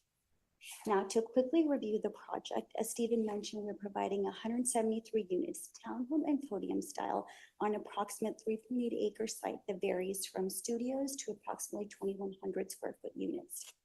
In addition to this architecture, this project to me is a special place because it provides a place of two different worlds to collide. Gale Street provides the typical suburban feel, while Hamilton Drive provides that urban mixed-use living. Focusing on Gale first, the first thing that surprised me was the unassuming dead-end street, which has a basketball hoop used by the neighborhood. We're breathing life into this dead end by creating the quintessential cul-de-sac, which we hope will create a place for community gathering and also contributes to vehicular access. There are existing homes on Gale Street that face Gale, and we continue this activation of the street to also have our townhomes not only face the street, but also included a sidewalk, which currently there isn't one, and added a whole new row of trees and landscaped areas in between each and every walkway that leads to all of the individual doors. Now to that spine of the project, which connects the two worlds I previously described. Our goal was to provide an urban thoroughfare that was commensurate to a Wohnort, and that's very prevalent in Europe, and it's a living street, and that street behaves differently than a typical street. And lastly, along with Hamilton being a corner lot, we wanted to provide and create a certain presence. So we also oriented the homes to face on Hamilton and provided the landscape pockets throughout in keeping with the city's image street. Now I wanted to touch base on what I feel is the heart of the project. We were able to take roughly a 7,500 square foot area, which is what I'd like to call our secret garden or the urban green space that was really created with this development in mind. The John D. Morgan Park is less than a mile away and the Campbell Little League is less than half a mile away. There's plenty of recreation to be had, but we wanted to provide a place to sit, breathe, even in this urban environment with this higher density, so that you can call it home. And I think I have a little bit of time left. Did you want me to answer some of the additional questions that you had? Or I can just wait. Well, actually, I'm sure there's questions for you. Okay. Let's start from this end. And thank you for the presentation. Thank you very much for the presentation. I appreciate seeing your perspective as to why it was designed that way. I had two questions. First, as you may be aware, the city is putting together a multimodal plan at the moment. How does this project fit into any existing bike infrastructure? We don't have any proposed bike lanes on our project, but our projects are really conducive to more of a urban living, as you might tell, for townhomes. And so that's really the core about City Ventures, is we try to pick those infill sites that are accessible to transit, and which is why we have the Line 56. I can't remember. I know that right now the city is embarking into a big Hamilton vision plan. I think that's a little to the east of there, but yeah. Yeah, and so, which is why we had to be very careful about what we were incorporating. Stephen, do you know what in that vision plan is proposed with regards to bikes?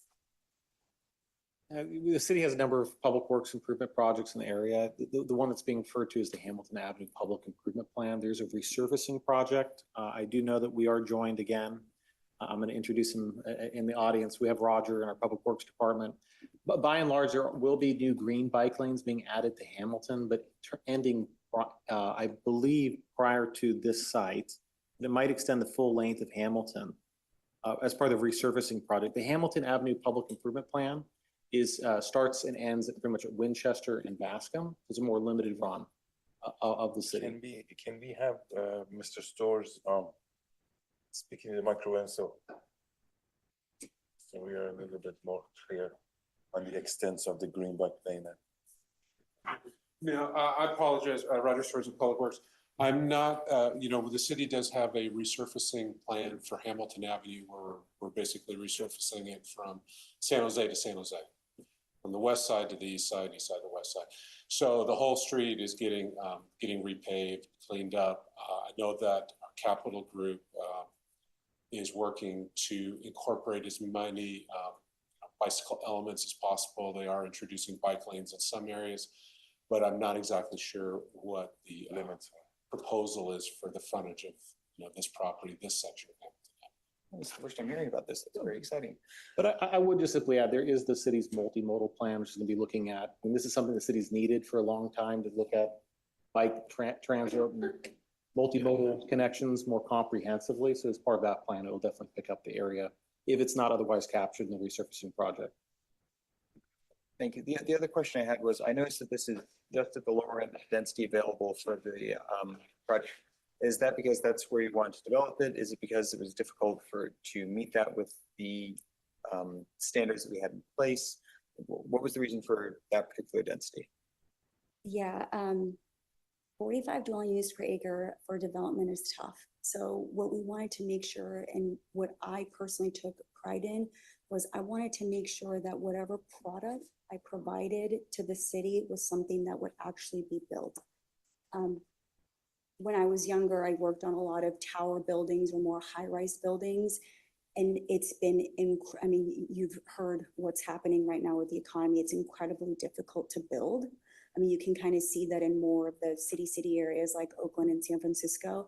And so this is where we strategically, Dan Hill here, my architect, we created these products to be able to actually build that typical kind of stacked townhome structure and not have it just be this vacant site that gets entitled and then frankly never gets built. And so that's why you have what Stephen likes to note as I curated product specifically to meet that 45. Thank you. That's a very good explanation. So the economic situation meant that this is a constructible, buildable set of building typologies. Thank you. That was all the questions I had. Okay. Do you have any questions for them? First, I'd like to really commend the architectural presentation. This package is very large, very, very much full of information, which is great. Helped me understand the project better. The one question I have is with that interior park, you say it's for the residents, which is fine. How do you invite the neighborhood to come in, or do you not invite them to come in to visit or use that park? I mean, how do you balance that? Yeah, this gets asked a lot because something that I love doing is to be able to kind of provide these secret resting places so that you don't have to walk a half a mile to be able to sit. I have young children. And when I was before children, I had dogs and I didn't want to have to walk all the way to the public park. So this is really meant for its residents and its guests. And that's why I kind of call it a secret garden, because you have access to the John D. Morgan Park, the Campbell Little League, and then to the northwest, you have an additional much larger park that's 1.2 miles away. So if you really wanted to have a large gathering, you would go to the actual park versus this secret garden, as I call it. Right. Okay. The only other question I had was just curious about one of the garages shows an accessible parking space, yet there's no elevators in the building. Yes. So how's that addressed? I mean, you show accessibility, but then the site may be accessible, but how do you get somebody up to an upper level? And I'll have Dan Hale, that there's a specific code. Good evening, Dan Hale, Hale Jones Architects. Very good question. The way the California, building code is written, if there's no living space on the ground floor, you have to provide a powder room. It's called visitability opportunities. I see. So you could have a guest that could come and visit and have facilities as needed, but we're not required to provide an elevator to what would you consider main living levels. So then the code would hope that the owners would accommodate that person by bringing them upstairs. Or Or bring it you come down downstairs. to visit. I think maybe when you see the symbol in the garage is meant to mean the unit meets the requirements of visitability, not necessarily that it is a handicap unit. Okay, Is that a better answer? to I the think so, question? yeah, I think I know. what You're talking about the townhomes though, right? Yes. The four-story townhomes. Yes. What about in building one? Is there going to be an elevators? So building one's 5 stories. That is an elevator building. That is fully adaptable and accessible. Okay. So is the I'm hooked on this 4-story thing. Have you built 4-story units like these in other places, number one? And number two, does that mean there's three levels of staircases? City Ventures has built the product in Milpitas, sold very well. People like the unit. You have an additional stair to go up the extra flight. I think what this potentially new unit type provides is a townhouse style living at these density ranges versus a corridor building. The 5-story podium building is a completely different Yeah, living. I understand that. So that's what we're providing is townhouse style living for these people. So you've built in Milpitas 4-story townhomes?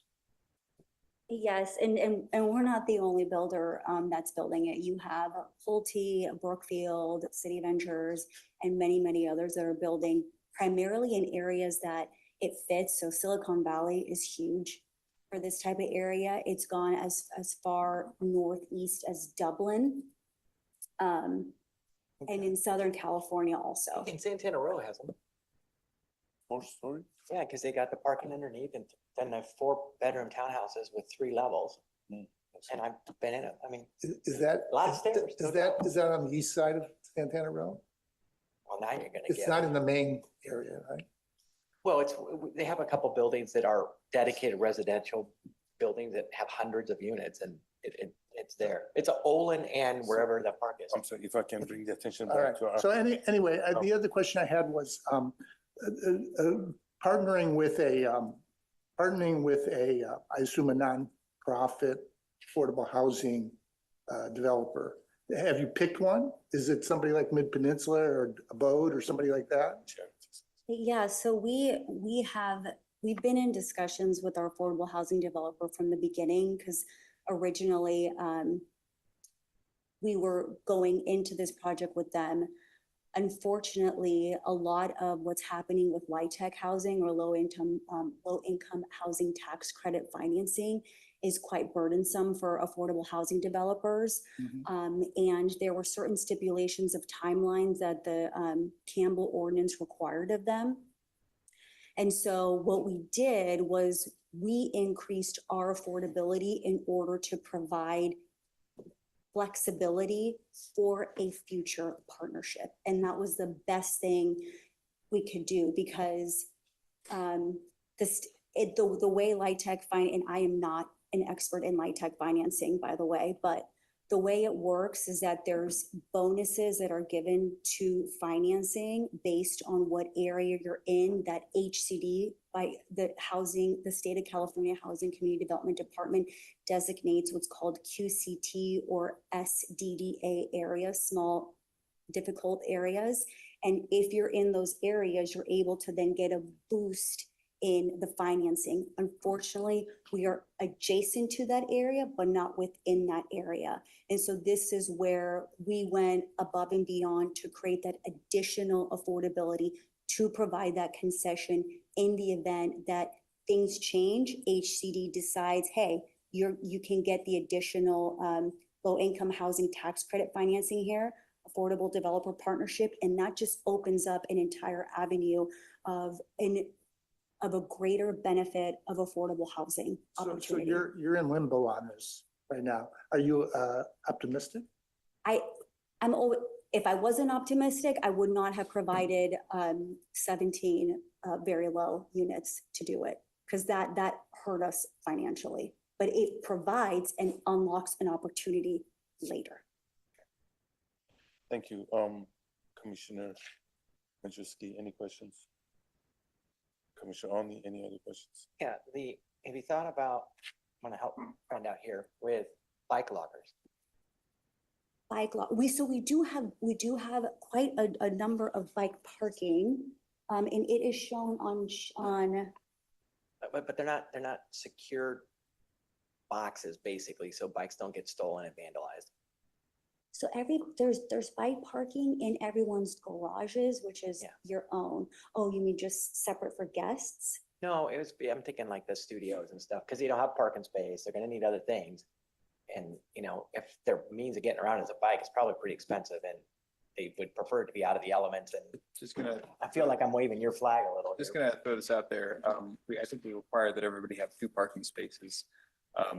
We use one for a car and the other one has 2 bikes, a scooter, all of our trash cans, a workbench, et cetera, in it. Like my HOA prohibits parking our bikes outside, and everybody else just fills the garage with junk. Like we are requiring 2 parking spaces. If somebody wants to have a bike, they can fit in the garage. But some of these units don't have that option. Do any of the units not have 2 parking spaces? So the studios do not have their own garages. Okay. Oh, so you have to haul it up to your. There's only all a ground. few studios outside that are not within the Lot 2 building, which is the podium. Gotcha. So people just have to put it on the wall inside, I guess. Okay, and then, so my real question was the HOA thing. So you're gonna set up the HOA, right? Yes, so I do have answers for you on that. So By the way, I want you to know, I'm really a fan of the project, but I know how the financing works from the end owner, the purchaser, and it affects their carrying capacity to get a mortgage when the HOA dues are really high. Yeah. So that's why I'm sensitive to this on the smaller units that are gonna be lower price. It's even a bigger hardship. And if they can't finance it, you're not gonna sell it. So, so to your first question, an HOA is a nonprofit organization. So even though they collect dues, they don't operate for profit. So that was your question number one. If you set it up that way, so make sure you do the paperwork right. Yes. Yeah.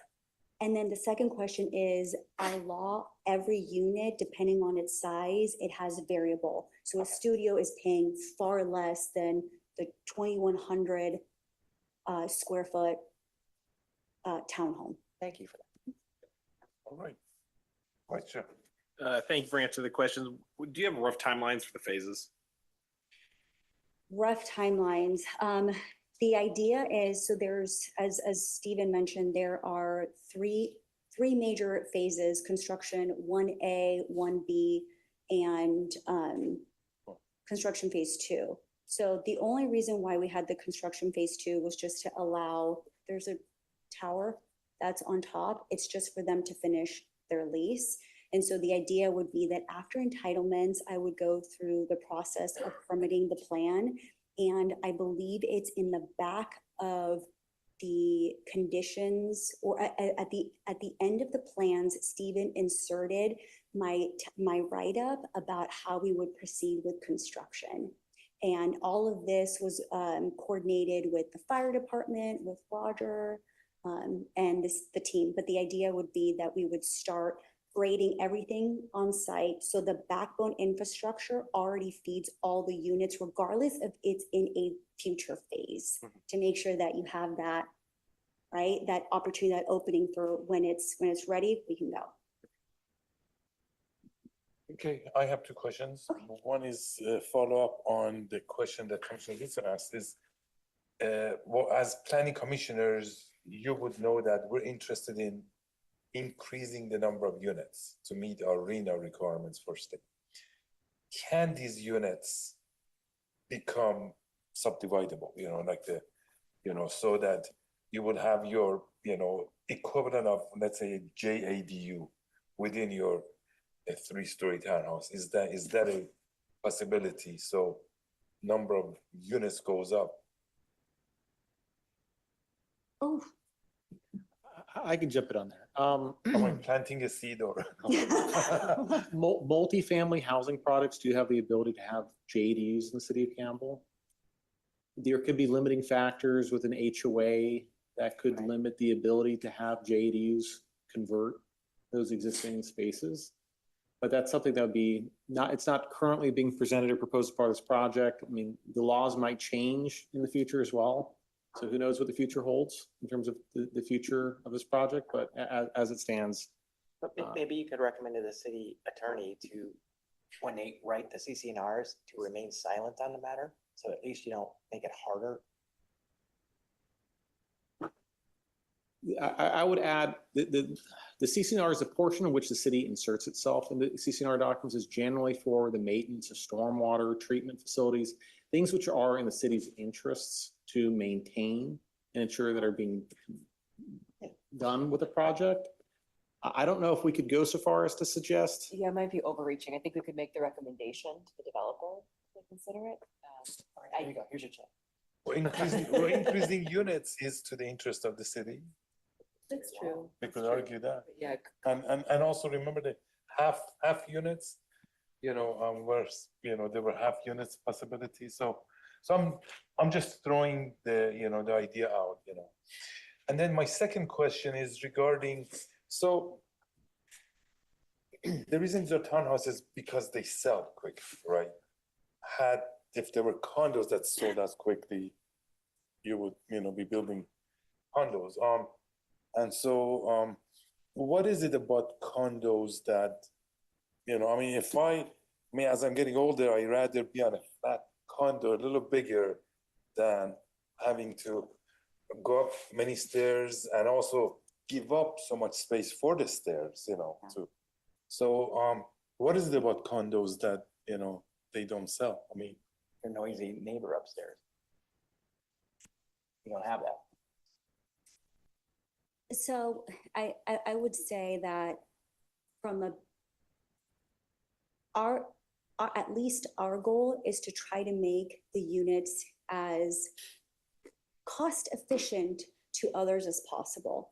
Because at the end of the day, whatever cost we can absorb gets passed along. And this is what's exacerbating the housing crisis. And so what I will say is that certain building types that are allowed by the California Building Code are actually more expensive to build. So to your point, anytime that you go over 4 stories, you automatically get out of being able to build type 5 housing, which is wood frame. So it kicks you, it's about the height of a vulnerability of the element, which is wood. So once you start going into higher stories, then that's where those medium-sized, where you start having type 5 over type 1, which is concrete, which is what you're kind of used to seeing. First story concrete and then. Yes, that right there depending on where you are, I am not an expert in purchasing, but depending on where you are, that could double or do 1.5 the cost of going vertical. And so that's why we're trying to avoid passing those costs along. Now, this is a bit of conjecture about marketability, but I think it's interesting because I think for starter homes, there's something about having the starter home feel like it looks and feels, like a duet or like a single family home, but that's attached. And so I think that's also what, on a personal level, what I think that townhomes provide is that kind of pride in home ownership of, I can go outside and that's my door right there, But that is not the views, that's just my own personal opinion of having done this many years. So the only thing I could actually factually state is just about the stark difference in cost of building when you have different building types for the California Building Code. Does that answer your question? Yes, Okay. thank you so much. Can I ask them? One more, okay? Sure. So first of all, we had a developer in here who said 6 stories. They can't go wood beyond 6 stories. You say 4 stories. So I don't know what the deal is, but those were apartments. Which was interesting to me because I'd never known that before. The other, Condition of approval number 6 was added in response to concern from residents regarding enforcement of those newly established conditions of approval. That particular condition required for 6 and 12-month interval check-ins with the Planning Commission following the effective date of the permit to allow for just checks on, see how things are going. We had initially planned on our first 6-month review occurring in October. It had been delayed to December due to just reduced staff capacity. So the purpose of tonight's item is really to provide a compliance review of Home Depot as required by the conditions of approval. It's summarized really the past 4 months of inspections that have been performed by the city's consultant, code enforcement department, CSG. I do believe, is Randy in the audience? Oh, you're blocked by the monitor for me. I was going to introduce you earlier. We're also joined tonight with Randy Sweet, the city's code enforcement officer, who's available to speak more to the item as well. And also received direction from the Planning Commission, if circumstances warrant, a recommendation to council to revoke or modify the permit. That was the idea behind the 6 and 12-month compliance checks. So by and large, we have been conducting these code enforcement inspections on a weekly basis. They've included a variety of days and times with an emphasis on AM and PM compliance, really when the store is opening and closing, make sure they're abiding by those times that they should be locking gates and closing doors, and weekends. So far, 12 inspections have been completed to date. There's an additional 14 pending. So we have several more months of compliance checks that will be ongoing. The staff report does summarize compliance into 3 broad categories, which are described as largely compliant, out of compliance while making progress, and compliant. We'll describe in greater detail in these next slides. So largely compliant there might have been a handful of exceptions. I think if any business you were to go to, you would probably catch something not being right at some point in time. So that's really what we're picking up on. For instance, there had been 2 times where it had been observed that the business was not operating consistent with its approved hours of operation. That being that it was opening a little bit early. Delivery and parking lot gates, again, was an example of that just not being open and closed at the right times. The business is operating otherwise with approved delivery requirements. There's one exception to that.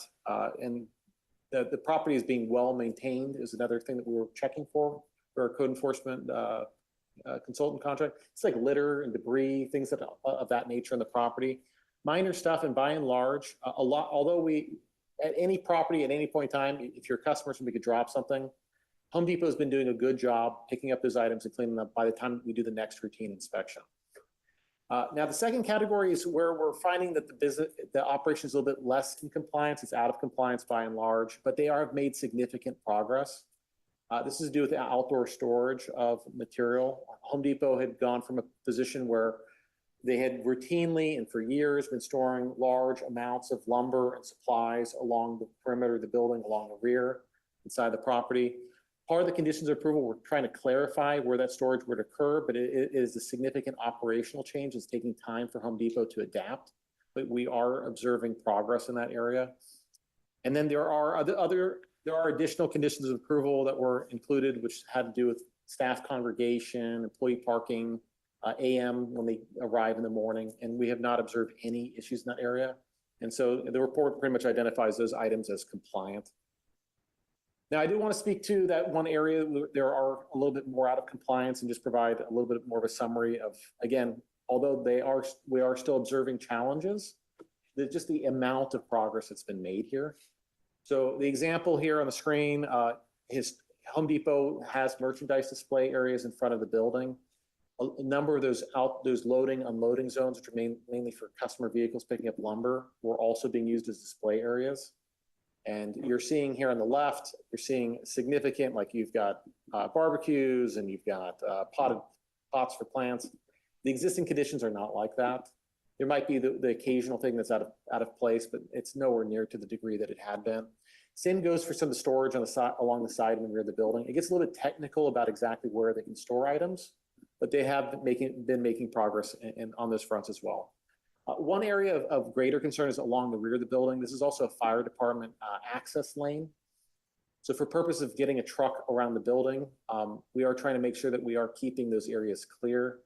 And among the things that we're working on is adding striping. So it's clear for a lot of the employees on site to know exactly specifically where they can put things and to put signs on the sides of the building that will indicate the maximum height they may stack things. So those are things that we're working on through a building permit application the city's actively working on. But again, you're just seeing the degree of difference between prior conditions going back into, let's say, June of this year versus more recent conditions of the property. And for these reasons, in the report, we do describe that although we have observed that there have been violations, staff does not consider them to warrant revocation or modification or recommendation such to the city council this time, just in consideration of the significant progress that's been made by Home Depot. And as such, staff is right now, we're recommending ongoing monitoring for compliance issues and determining whether further action is warranted when the item comes in for its next 6-month review, 12-month, which would be in the spring 2026 timeframe. And that concludes staff's presentation on this item. Okay, thank you for that. Any questions for staff? I got one. You got your, okay, why don't you start? Very thorough, really appreciate the reporting and also glad to see the progress. I just had a question on the sort of outdoor merchandising. Not in the loading zone, but like on the sidewalk. There's some photos in the packet. I couldn't tell. Are we saying that that area is now compliant or like still on the path? Because like, this is very specific, but I've sometimes taken carts back there and I still find you can inadvertently over the curb, like not where the potted plants are, but like in between the front entrance of the store and the garden center, there's like a row of actual live plants. And like, is that now compliant or is that still out of compliance? Home Depot's working on it. Again, intermittently, we'll observe that there are items that are not being stored within their designated areas. Yeah. The area that you're describing, if it's on the north side of that walkway path up against the parking, I do have exhibits. I was hoping not to go into that level of detail, but I can show. So it's not going to be clear enough at this detail. There are areas along Home Depot where they have designated storage and display areas. I mean that purple on the right. The purple on the right, all that area is permitted with the exception of a 4-foot walkway path that must be maintained for clear access. 4-foot walkway path, and that's what they're working on hitting those high marks. So we're not there yet, but they're working.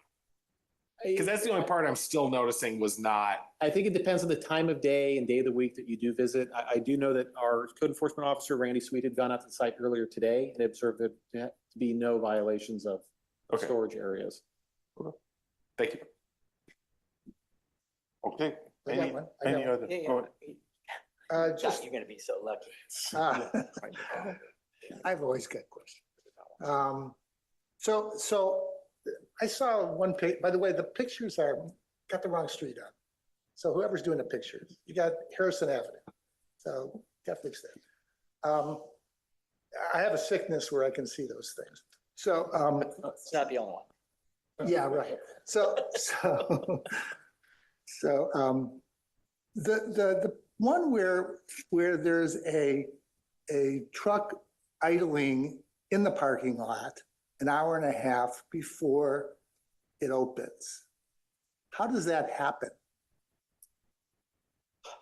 Yeah, I can speak to that generally. I mean, that's actually an example of the conditions of approval working because you have so many different network operators and truck delivery drivers that are coming from all over the region.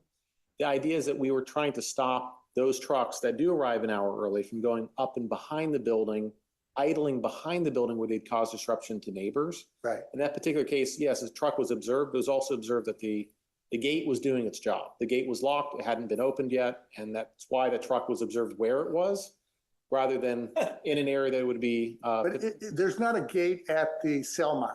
There's not a gate at Selmar? Not at the entrance of Salmar. There is one a little bit more interior to the site off of Salmar. And then there's an additional gate that serves that kind of that rear driveway area of concern. But they're not supposed, I assume that they're not supposed to be idling in the parking lot either, right? I wouldn't say that there is a specific prohibition against that in the conditions of approval. I mean, there is an idling standard that they should not be idling any truck for more than say 15 minutes. They need to shut off the trucks. Okay. But as far as just parking and leaving a truck there while waiting for the gates to open, that would be something that the conditions would allow. Right. And the other thing about litter, I've been to Home Depot a lot, and to me, it looks like they cleaned up the back really nicely.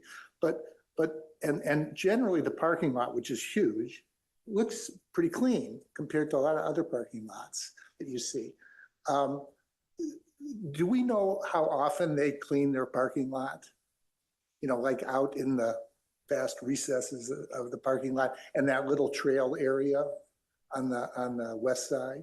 Yeah, I would offer that the store manager is available in the audience who can speak maybe a little bit more to those operational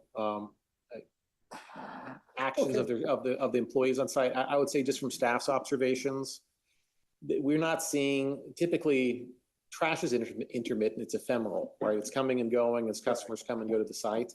Yeah. That we're not seeing that trash piled up, the garbage, which would typically rise to, let's say, a code enforcement level of concern. Because it is being picked up with some great deal of regularity, it's not weathered, it's not faded newspapers, not the typical stuff you see piling up. I could only conclude it's being cleaned up daily, if not maybe even minimally weekly, based on just the inspection reports. No, look good to me. Okay. Okay, unless there is, yes? Nothing. Okay, me. Staff. If I get this right, can you turn to page 452 in your package? And I believe there is a logical inconsistency here. 452. And we're talking about number 9, hours of operation. Hours of operation, okay. There? Yeah. So if I'm reading this right, you got hours of operation on Sunday, 7 a.m. to 8 p.m. Okay, fine. But then you've got indoor staff hours that say you can't be inside between 6 a.m. and 7 a.m. on Sunday. Is that really what you mean? There's nothing wrong with the indoor staff hours related to the business. Well, look at hours. B verse A. So A, you've got business hours are 7 a.m. to 8 p.m. And then B, indoor staff hours shall not be between 6 a.m. and 7 a.m. Shall be restricted to those times. Which means, 6 to 8 a.m. to 6 p.m. So, excuse me, 8 p.m. to 6 a.m. so at 6:05 a.m., are they allowed to be in there? So there's a gap of 6 a.m. to 7 a.m. That's my point. Otherwise, Yeah. Probably want to make that 7 a.m. Like you did for Monday through Saturday.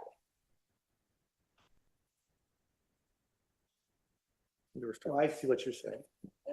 Until 7 a.m. That's what I would suggest, but My reading of it is it's providing for broader hours of indoor staff, so that the staff may be in the building for setup. And then the customers are then arriving an hour thereafter. what time can they be inside for setup? 6 a.m. on Sundays to Commissioner, you're observing there's a 1 hour gap difference Yeah, between Sundays. yeah. and Sundays. Yeah. I think he's right. Observed. We're not sure what might be behind that, but at some point in the future, there might be an opportunity to clear that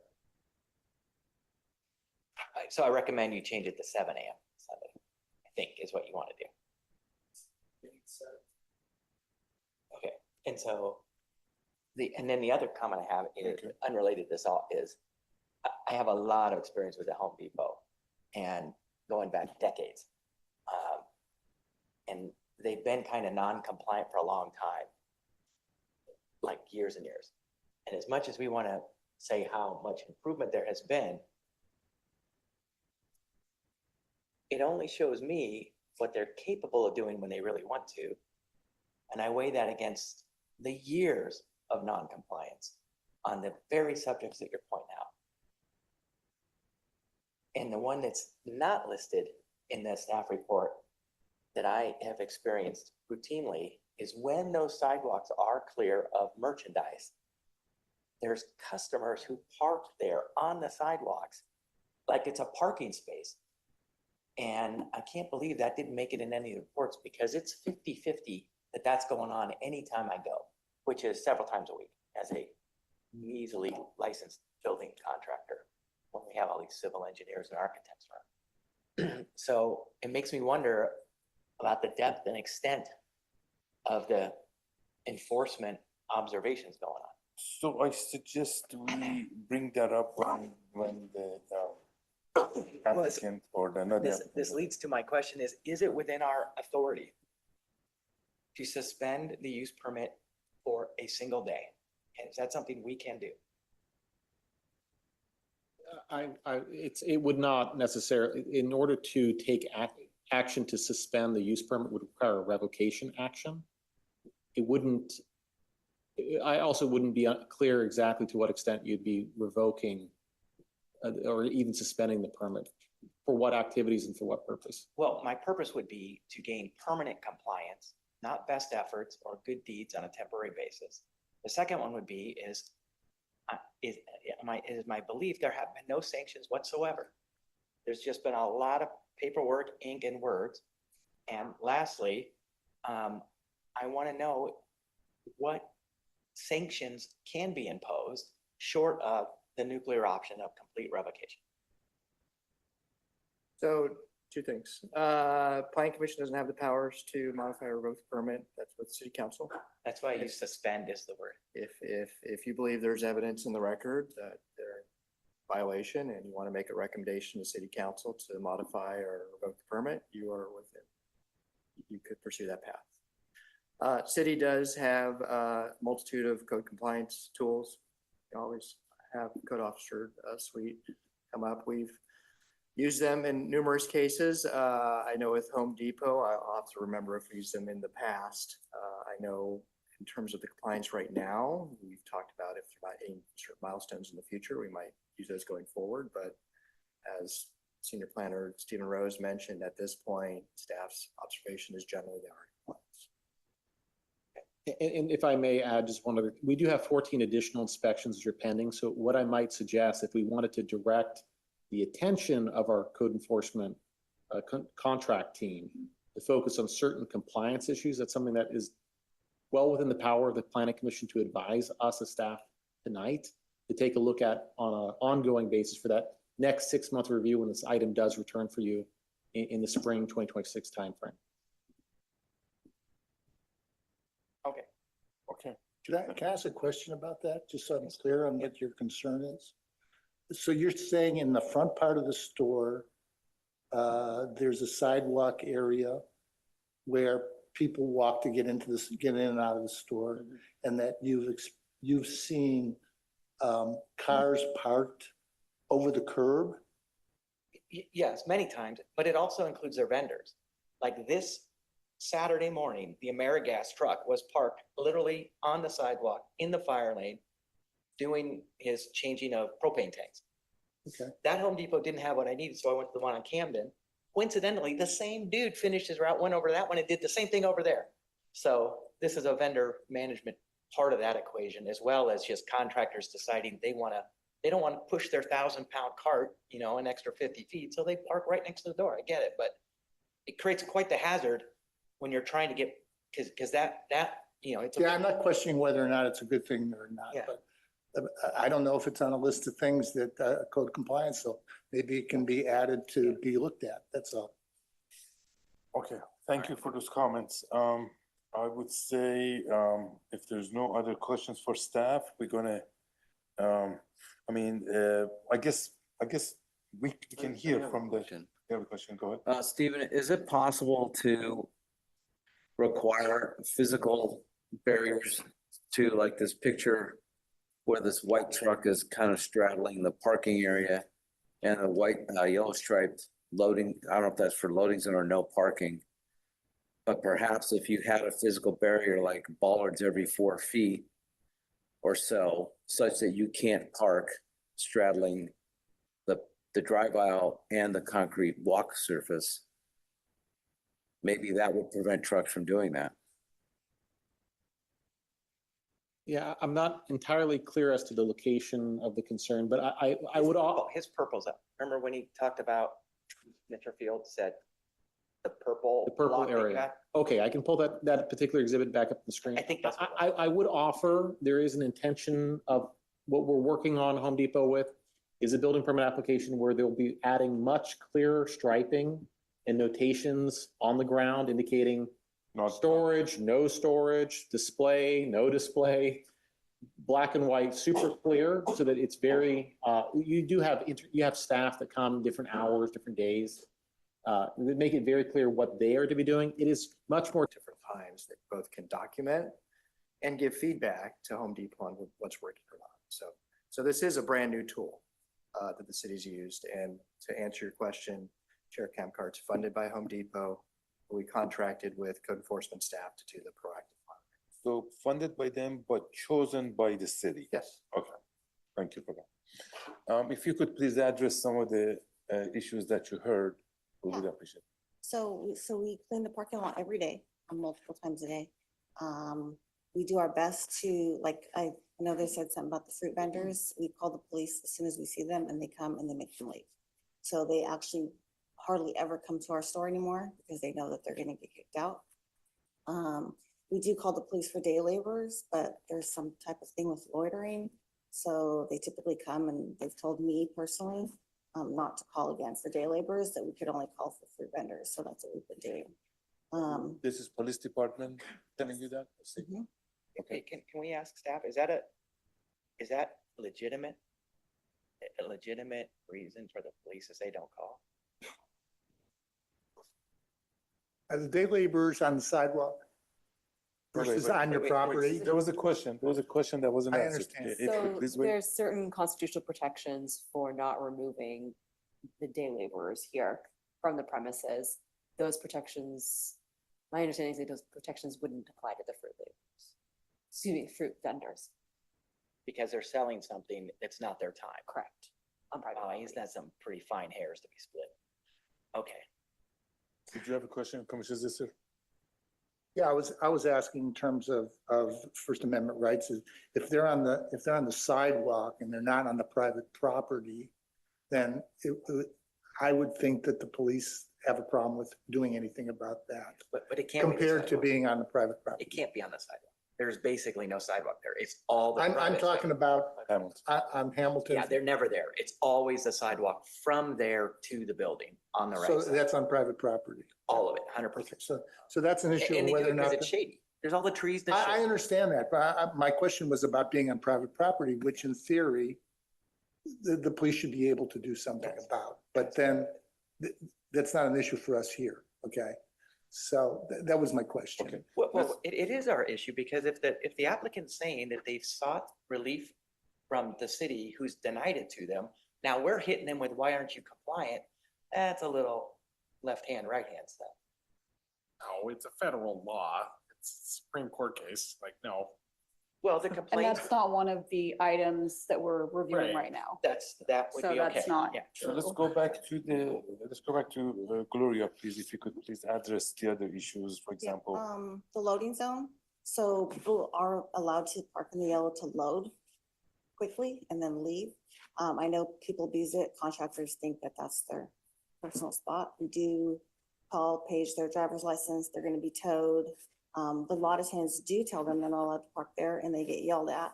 So then they call a manager to come and tell them that this guy won't move. So then we go out there and it turns into a battle and then they end up finally leaving, but it does take time. Are you open to clear signage, like, Yes. striping, so Absolutely. they know upfront that this is what's gonna happen if you do park here? Yeah, and we do put cones there sometimes to try and make it so they don't feel like they could just go up. But sometimes they run them over or just move them out of the way. Where are they supposed to go instead? Like the people that are doing that, where should they be going? The loading, Yeah. well, that is a loading zone. So they could be loading, but they're not loading their parking. So it's or fine if they're like idling and unloading. The problem is the complete stopping. Yeah. Okay. And also not covering the striped, ADA pathways. Yes. It looks like they encroach. Correct. And so then when people trying to get into the store, they're in the way. They have to go Yeah. around. If we don't like it, we don't endorse it. We do tell them to move, but we do get yelled at every day for it. Can I ask one more question? Please. So like the storage was the sort of area of most compliance, like it, and that you heard from the neighbors sort of commenting on it, like what is your plan over the next period of time to make that better outside of is it the stuff we heard, or like, could you talk a little more about Yeah, that? so the storage was difficult because we don't order our own stuff, comes from corporate. So they were just used to onslaughting us with all this extra materials to make sure we were always in stock. So it took a long time to deplete our inventory. We had to get Atlanta involved, regional merchant managers involved to make sure that we weren't getting certain products. So we had to go through and scan every item and basically prove why we couldn't have so much. And speak for, this is how much we sell, this is how much we have. I can't have this much. And so it takes time. So then we had to wait for what we did have to sell for them to not send us more. So that's why it's taken so long to deplete our inventory. But this, what you're saying right now is precisely why I have so little faith that our collaborative approach will work. Because when you're being overruled by Atlanta, there is nothing you can say or do to alleviate that. And yet, here we all are, again, talking to the wrong person. What's the question? Well, How would you have us address this in a manner more suitable to a successful outcome? If you're effectively saying you're not the decision maker. yeah, how do we catch their attention? I guess that's the question. How do we catch the corporate attention? Sanctions is my answer. So you're saying you don't have enough room inside for? Correct. you- Well, you- inside is- When there's too much inventory coming in. Correct. And usually it's the commodities, it's the big stuff, like inside, you know, the mulch, the soil, the brick, the block, concrete. It's giant. So inside is full. Like we're busting at the seams inside and then it's still outside. So does Home Depot and other locations have ways in which to deal with that better, like establishing another storage area that's covered and enclosed? Well, they're bigger storage. No, we all have the same, in other areas, they have bigger locations. Pretty much, every Home Depot has it in the parking lot. We're not Yours allowed is a to have it smaller in the store, parking right? lot. So that's why we're only limited to that small section in the Guardian Park that we find the fence. That's where we're allowed to have overflow. And then in the back of the building, up against the building, that's all we get. But your store is the smallest one in the district, right? It's pretty small footprint. And so the spreadsheets and the calculus from Atlanta is treating you like you're bigger than you are. And this is part of the systemic problem Which that is isn't why gonna we be have resolved. to update the system, and it only saves the numbers that we enter for 3 months, and then we have to do it all over again. Would they like to expand the store by buying the Shell gas station? I would love to. Staples. Other questions? Okay, any other questions for our, for Gloria? I have one question. Yes. Is it possible to study your parking lot in the areas where people are loading and unloading and create a loading zone, restripe the parking areas to create specific loading zones and not allow, through traffic in that zone, so to speak, such that now nobody's blocking the sidewalk. Yeah, they've got to walk across the drive aisle, but at least they've got larger spaces or a larger space to load their trucks and get out Yeah, of the way. that would be a great idea to have a loading zone in the front of the parking lot. You're talking about like the first layer of cars. Right. Yeah.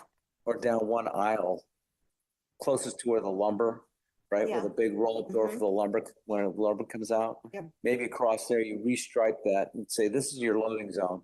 You park here, you take your cart out there, you load it up, you have your cart return, and then there's no parking on the sidewalk. Yeah, that would be great. And also have a tow truck nearby. Yes, we have the tow truck number on speed dial. Oh, that sounds like a great plan, I mean, just, you should consider that because that would address quite a few of the issues. Yes, I agree. Okay, so, One online. oh, somebody online, yes, please. Sandra, can you?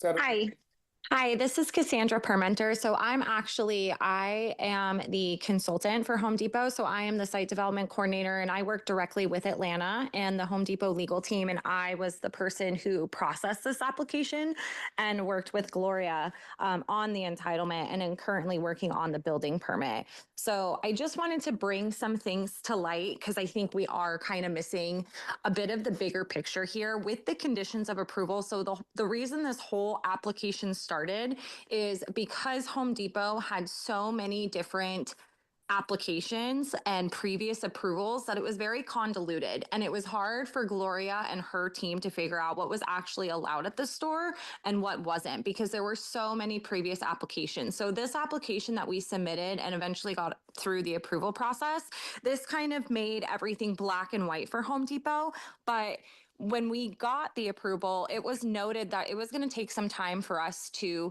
adjust, kind of like Gloria already said, and to get everything back into compliance. I have been working with Stephen since the entitlement approval, working on the building permit so that we can get the striping accommodated in the front so that we don't have this issue with the storage and things like that. But on top of that, I believe that there were 48 conditions of approval with this application. So where I understand concerns coming from the city and from the neighbors, I think we're forgetting all of the things that Home Depot did have to take on. I mean, there were things such as trash inserts that needed to get installed in every single drain system. We had to do different signage that was implemented throughout the building and throughout the site. I mean, we had to deal with the cigarette butts, getting rid of the picnic tables. I mean, there was a lot of things and there has been a lot of movement with the site. And I feel like we are just kind of honing in on one topic. And I understand that it is an important topic, but we're forgetting about all the other 48 conditions of approval that Home Depot had to comply with. So Gloria's team has done a great job. She has communicated with me multiple times. I've been in contact with Stephen, and I know that she is working very hard to make sure that she is as compliant as can be. With the Atlanta stuff, she is 100% correct. We did have to have meetings with Atlanta and talk to them about the merchandising and that we needed to scale back. They are aware of this, they understand, and they're working on continuing that moving forward. They understand that she needs to have these storage areas, that she can't be overloaded at her site, and they're working on scaling that back. But like she said, she needed to get out of her inventory so that she was able to scale back and change the shipments and everything. I will also say that when it comes to the loitering, there is a code in place, and I brought this up at the original hearing, and Gloria is correct. There is a law that Governor Newsom put in place, and there is nothing that we can do about day laborers. We can ask them to leave. We can call the police. She has called the police before. The police cannot do anything. So that is what we have been told. I have personally been told that as well. Unless they're on the city sidewalk, then police can do something. But on our property, there's nothing that we can do. All we can do is ask them to leave, and we can call the police, and the police have told us not to call them anymore. Why can't you trespass them? There is I would have to look up the specific code, but there is a law that Governor Newsom passed, essentially saying that if there's somebody that's looking for work, that we can't deny them that, essentially, and that we can't categorize it as trespassing. I would be happy to look it up. I know I have it in my files because we discussed it previously with the meetings that we've had with the neighbors and talked about this topic, but unfortunately, our hands are tied with this situation. We've talked about it multiple times. Okay, what about the enforcement of the handicap striped area and encroachment into them? Mm-hmm. Yeah. Correct.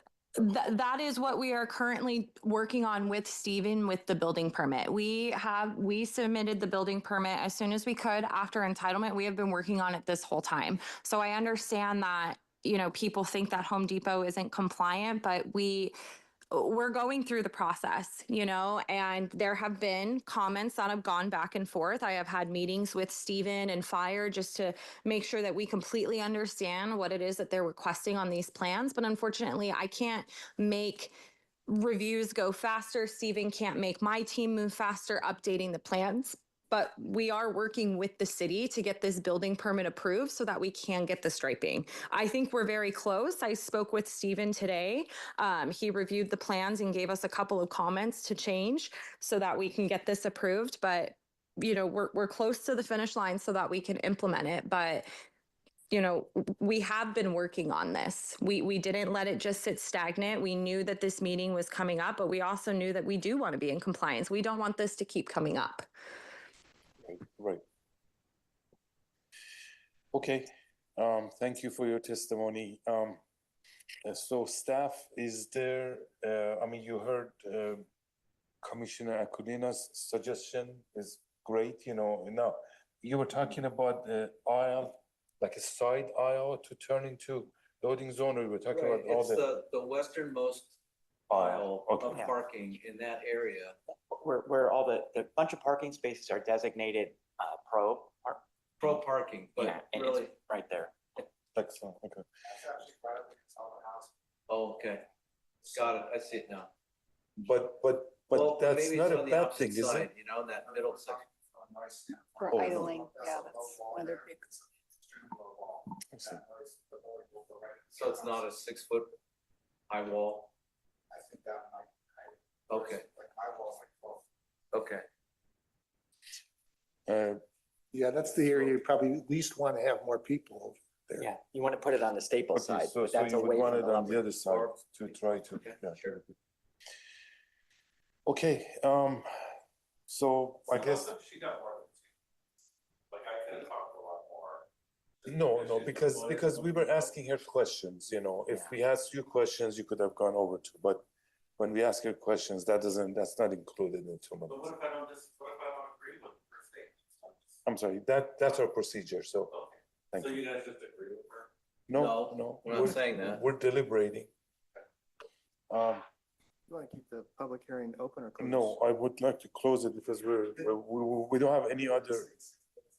Well, we don't have any. If you've spoken, then you've gotten your chance to speak. If there's other people who Okay, haven't spoken, then you get to speak. Commissioner Scissor? No, Commissioner Scissor? Thank you. Closing public hearing. Okay, so what does staff want from us? I'll just give you a broad perspective and Stephen can give you details. So I'll just give you my perspective on some of the statements as Community Development Director. The history of Home Depot has been long with the city, and you know, my understanding, listening to neighbors' complaints for many years when I came here and working with Randy on code enforcement issues and the planners, the conditions prior to earlier this year, very vague, very loose, easy to be in violation, and there were obviously operational issues on the deliveries on the sides with the neighbors that were causing major issues. And just to go back to the approval, a lot of that was intended to do two things. One was to address the pain points and get the deliveries and out of that area, which you've heard from the neighbors. Two, obviously, you know, my perspective, and you can always ask Home Depot and or economic development folks to weigh in. It's a small site. If you look at Home Depots, a lot of these sites are huge. Thing with Campbell, we're just not a big city, and Home Depot, like many of our operations, is a large operation into a small site. So these issues just constantly come up on this site, my observation, because they're just not the land available. So going back to the approval, the intent was to designate areas away from the neighbors. There's a new storage area over by Salmar that they've been using, and to push the areas away where they could at least deal with the overflow issues and the stacking issues that just were not impacting neighbors. My broad perspective, again, working with Randy and the code enforcement officers, number one, are there life safety issues on the property? If there are, that's an immediate issue, and we would issue code enforcement fines if they have to address it. And number two, what is the extent of complaints we're getting from neighbors? That's what drove this. And in my constant conversations with Randy and Stephen, I appreciate the neighbors being here, but the number of complaints we've gotten has gone down a lot, 6 months. More appreciate to hear if there are issues, but I know we've only received one complaint. And two, the life safety issues generally have been cleaned up. I do know the next step for staff working with Home Depot really is the storage and the stenciling. And I think the underlying tone of the recommendation from staff is to use the next 6 months to work with Home Depot, hold their feet to the fire, to get the tools in place, i.e. the stenciling, if it's bollards, if it's marking, to make sure them and their staff know where and where not to put the materials that's required. So I think, our intent is to bring light to everything today. If you looked at where it was a year ago versus now, my observation, major progress, but I still think there's areas to be addressed, and we want to use the next 6 months to get to that point. So as far as input from commission, that's what I'm asking, what other input do you want from us? Yeah, I mean, the action for you today is to receive the report on compliance. Formally, if you believe there's gross negligence or compliance, you could recommend it go to council for a compliance hearing. Absent that, and broadly, if you think, I think a lot of it is Home Depot hearing from you, what are areas that are important, you hearing from the neighbors. If there's areas you've heard today that you think just need to be focused on in 6 months, you will focus on those areas as they come back. I just put those in the record. Can I ask a question about what you've got two things here, new recommendations. One of them is whether we recommend to the council to revoke or modify the previously approved permit. Okay, so we're talking about a permit to operate. Yeah. Well, I'm asking. It's the entirety of Home Depot's operations is currently now operating under that modified PD permit. So yes, you give Home Depot's entitlement on the property, meaning all aspects of their operation, including even arguably the buildings and the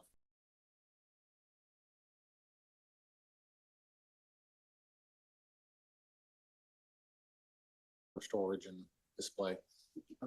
And modify the permit so that revoking would be, you're telling me that revoking would shut them down. Hearing can serve as a way of modifying an entitlement. It's generally, as the wording implies, it's a forceful action of the city that's generally not at the discretion of the applicant is applying for it. The city would be forcibly taking forward as a revocation hearing and could modify and then amend the conditions of approval on a project through a revocation hearing. Such as if there was a strong sentiment by the planning commission tonight that some condition of approval or operational hour needed to be changed from 7 on a Sunday, that is something that could be forwarded as a recommendation to the council that would be conducted as a formal recommendation by the planning commission to hold a revocation hearing just to amend that 1 hour, for instance. Okay, and whatever we do tonight, it's going to the council anyway, right? This would not go forward to the council. So this is just a 6 months compliance review. This is a check-in with the planning commission. There will be the 12-month check-in in the spring 2026 timeframe. So as Director Eastwood had been mentioning a moment ago, if there are items that the planning commission thinks that are warranting or they'd like to have the operator to focus on, so when this item does return back in that 6 months, they could be put on notice and let them know these are the areas of concern.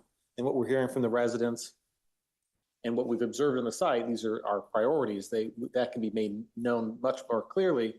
And working with our CSG consultant team, we could also have them try to focus on those issues for compliance as well, for that remaining 14, now I think 12 inspections.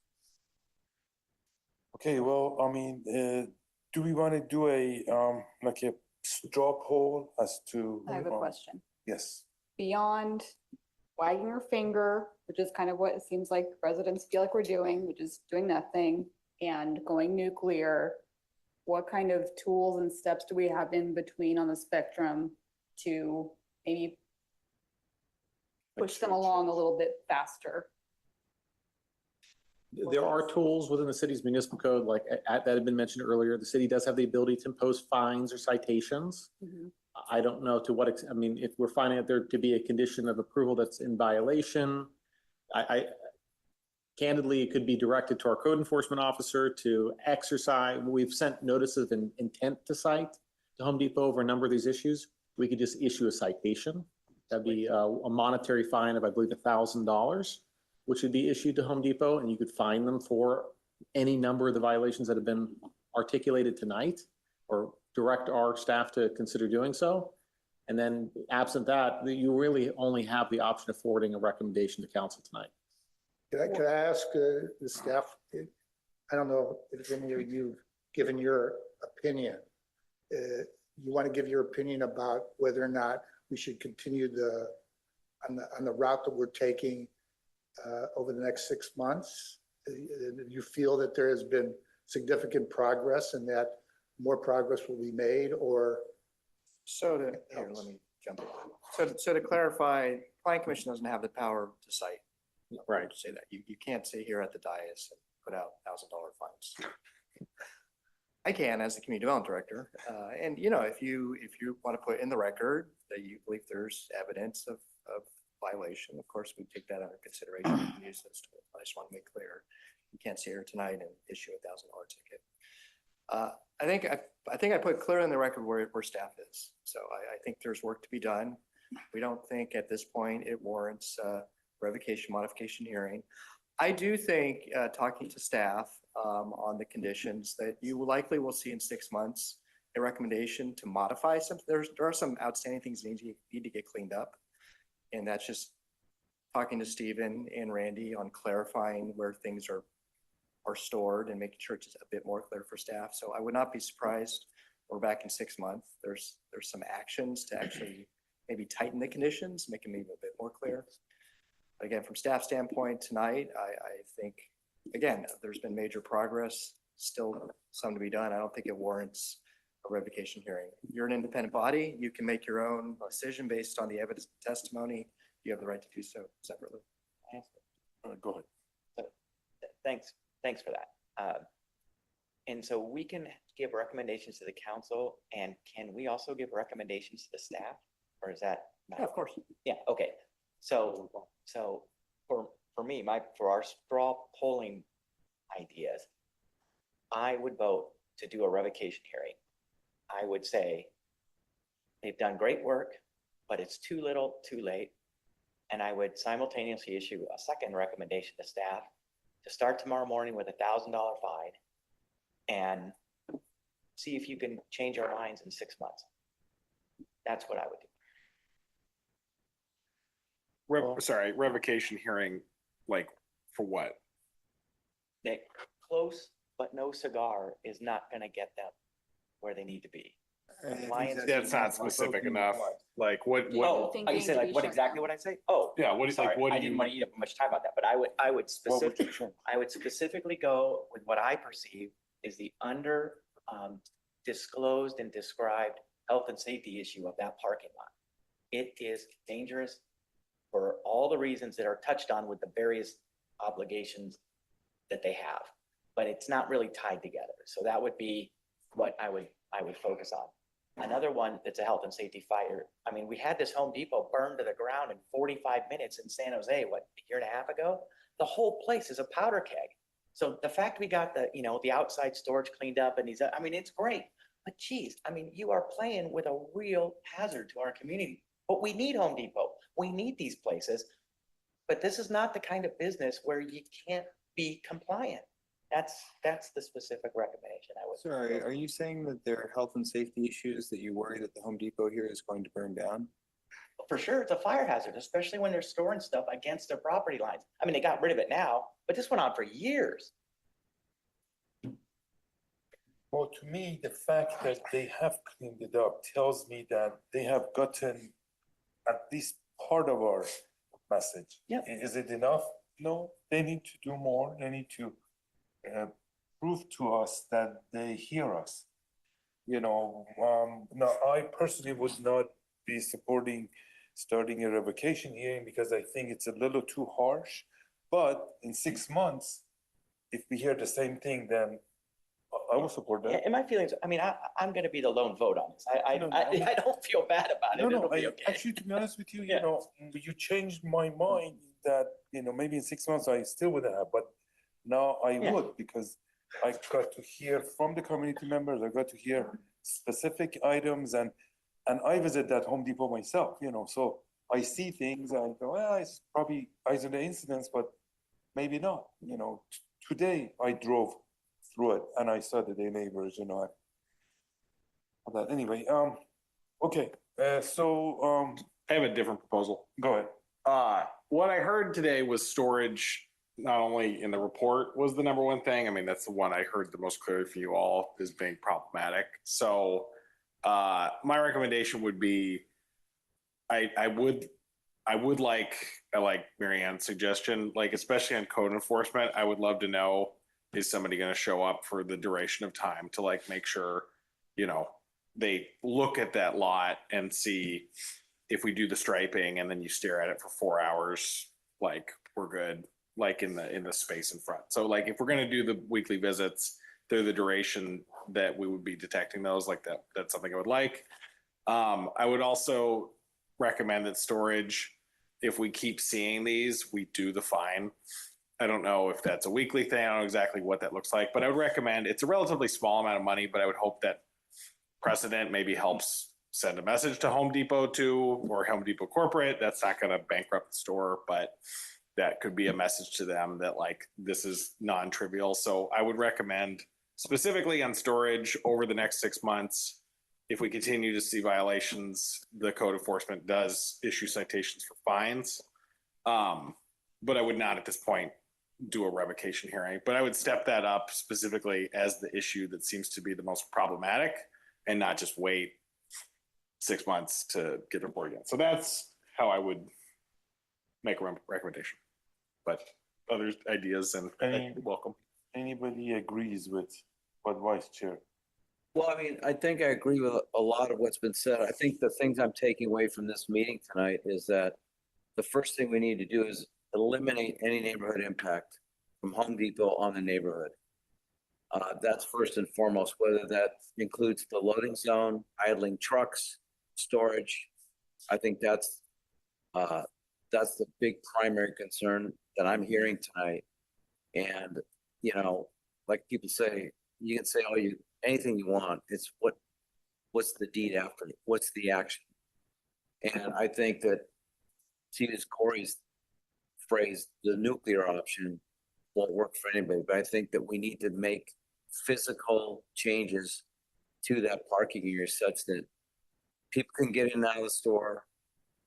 There's not a lot of impact to the neighborhood, and that we don't have this meeting in 6 months as everybody's concerned about. Nothing's changed. We all have a vested interest in Home Depot. They have a vested interest in the city of Campbell. So short of revoking their use permit, which we're not going to do, we have to find a vehicle to hold their feet to the fire, as people have said. Yeah. Okay. Go ahead. Okay, so, I have to put aside what's happened in the previous decades. It's like it's happening now, okay? Whatever's gone on in the past is in the past. This is in front of the city now. There's action that has been taken. And there are plans to do further action. So I think what staff's recommendation is to continue this further. Hopefully do what has been proposed in terms of what's remaining.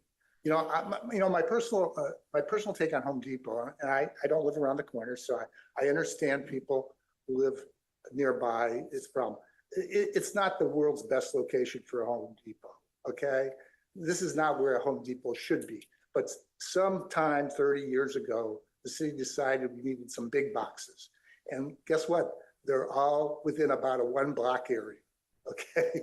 There's Home Depot and Staples and Kohl's and what used to be was Fry's. And so that's where they are.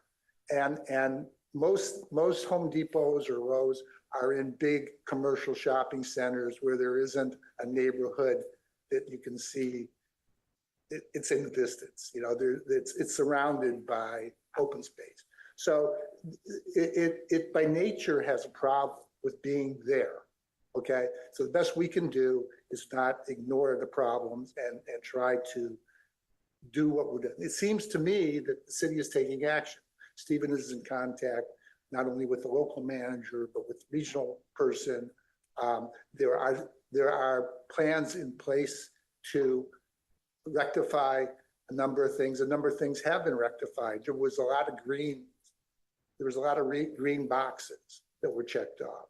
They weren't all checked off green, but it looks to me like there's been progress. So I believe that we need to continue this and give them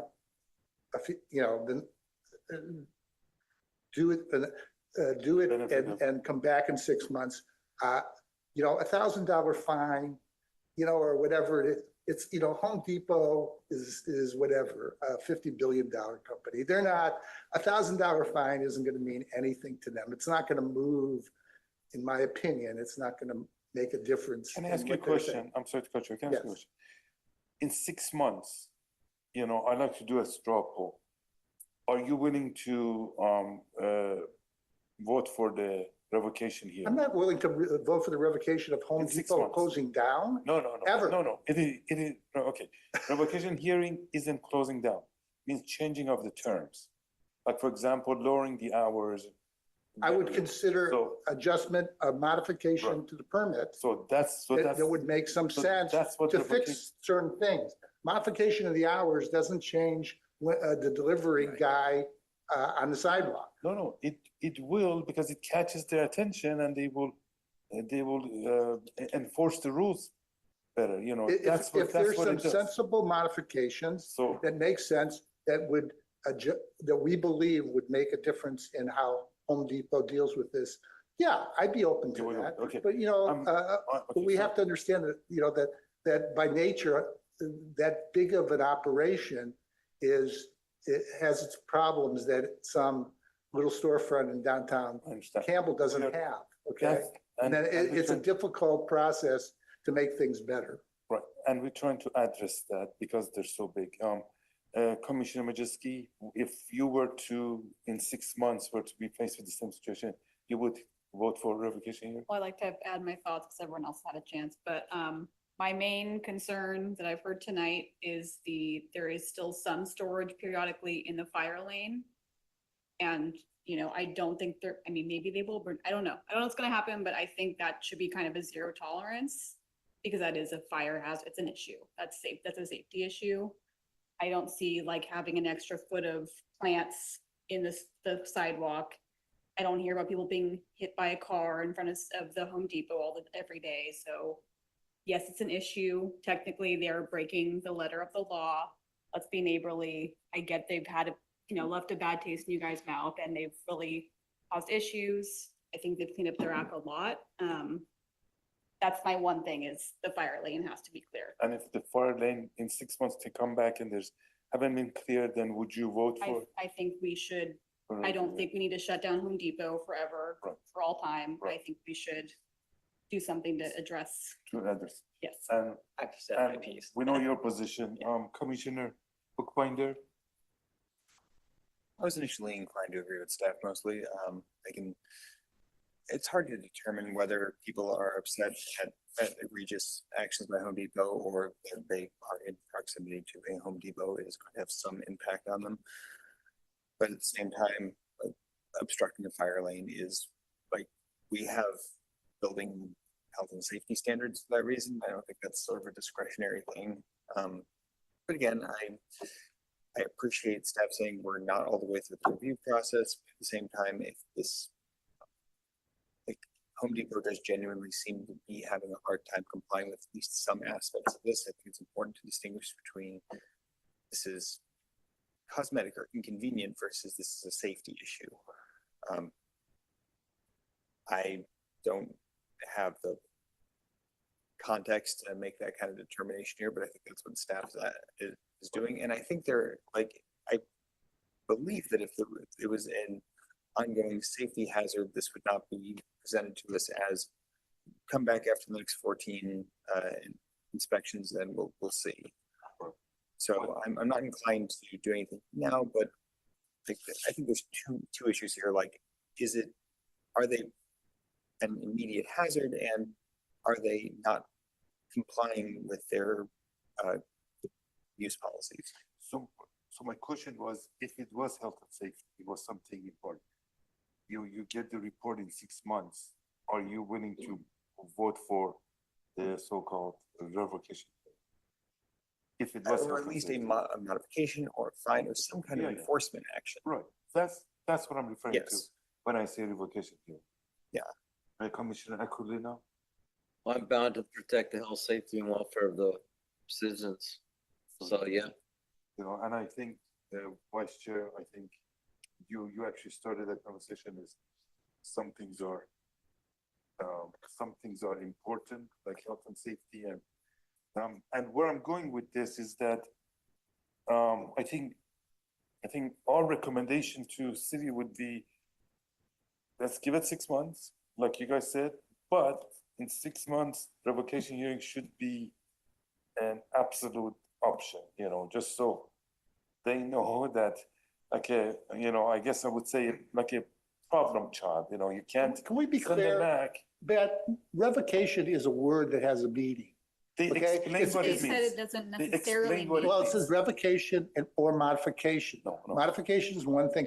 Revocation means you it's the same pull thing. the permit. Yeah, No, no, But the Okay, no, revocation no. hearing could be a modification They Yes. to the explain what permit, it not means. I just want to be clear on that terminology. That's what they told us. Yeah, because That's you're. what- But in their opinions, they use the term revocation or modification. Anyway, And if I may, yeah. the code does have a defined process, which is a revocation. We do separately have a modification process for many permits in the city. Historically, and I'll give an example, I mean, we've had businesses in our downtown which had gone through a revocation hearing. It didn't mean at the end of the day that the permit was revoked. It meant that it was kind of a compliance check and review process by which then the decision-making body imposed new and refined conditions of approval and or exacted additional fines or levied more requirements as part of the business. But that was the tool, that was the mechanism the city I had. understand. I'm also at odds a little bit with the chair asking us to make some kind of commitment of what we're going to do in 6 months. I don't want to make a commitment of what I'm going to do in 6 months. But I don't think you did. I think you said, are you? Well, he would you was- be he open was- to that? Well, but you know. That's what I. It's to poll us for what we're going to do in 6 months, I don't think is really Yeah, is but you change your appropriate. mind thing. then, you can say, well, But that's how I felt. I don't personally think it's appropriate, Yeah, okay. okay? I agree. Well, I agree. It's a hypothetical. And I think the thing we should decide is, are we just going with the recommended action? Or are we doing, I suggested a slight modification, which is that we suggest code enforcement does issue fines for storage. Or Commissioner Alney suggested something more aggressive if you still want to keep that on the table. I'd vote that, I'd go with you guys with it, Okay, good. but I know you're not doing it. Well, those are the three that we've presented. I think that the final thing we should do here is pick which thing Yeah. that we're recommending, and I'm not sure where we're at. Let me just jump in. So Yeah. formally, you have two actions. One, receives a report. You've basically done that. You don't have to do anything else. Two, if you, I'll use your term, nuclear option, you have the right to refer to the city council. And the term is revocation modification hearings typically used. You can revoke or modify the permit. Those are very typical tools used to review permits. Three is sort of in the gray, and I think you've already done it, which is, it's not a formal action, but there are things you observed that need to be tracked. And if you, in your own opinion, think the city should fine, put those in record. So that's not a formal action. I think I've taken notes. We've heard from the commission. You're more than able to put more in the record. But basically, it's accept the report, what you've done.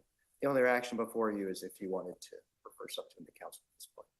I will say in 6 months, it's a discretion of the commission what you want to do at that point. You obviously, 6 months will have the same rights as you have now.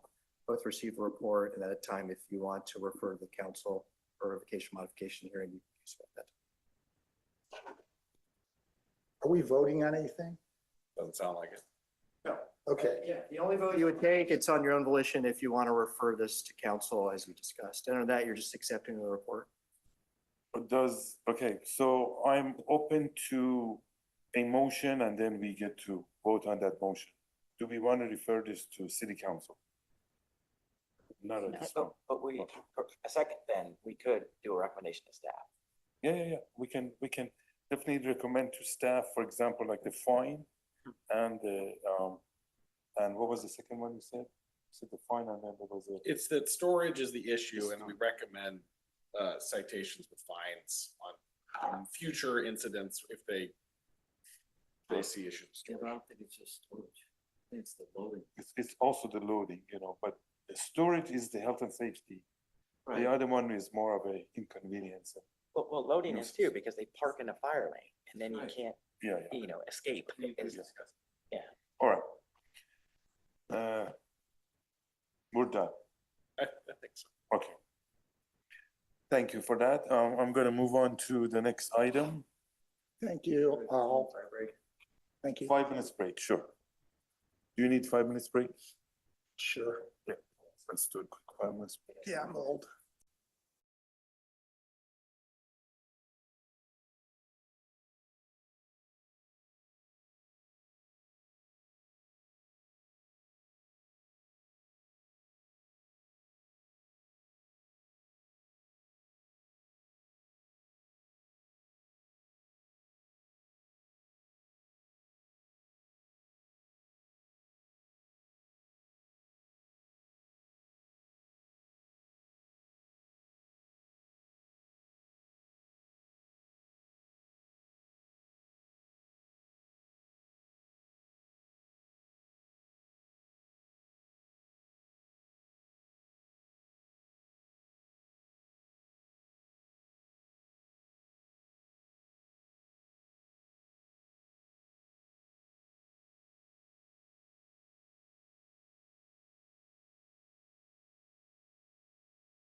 5 minutes, more like 10-minute break?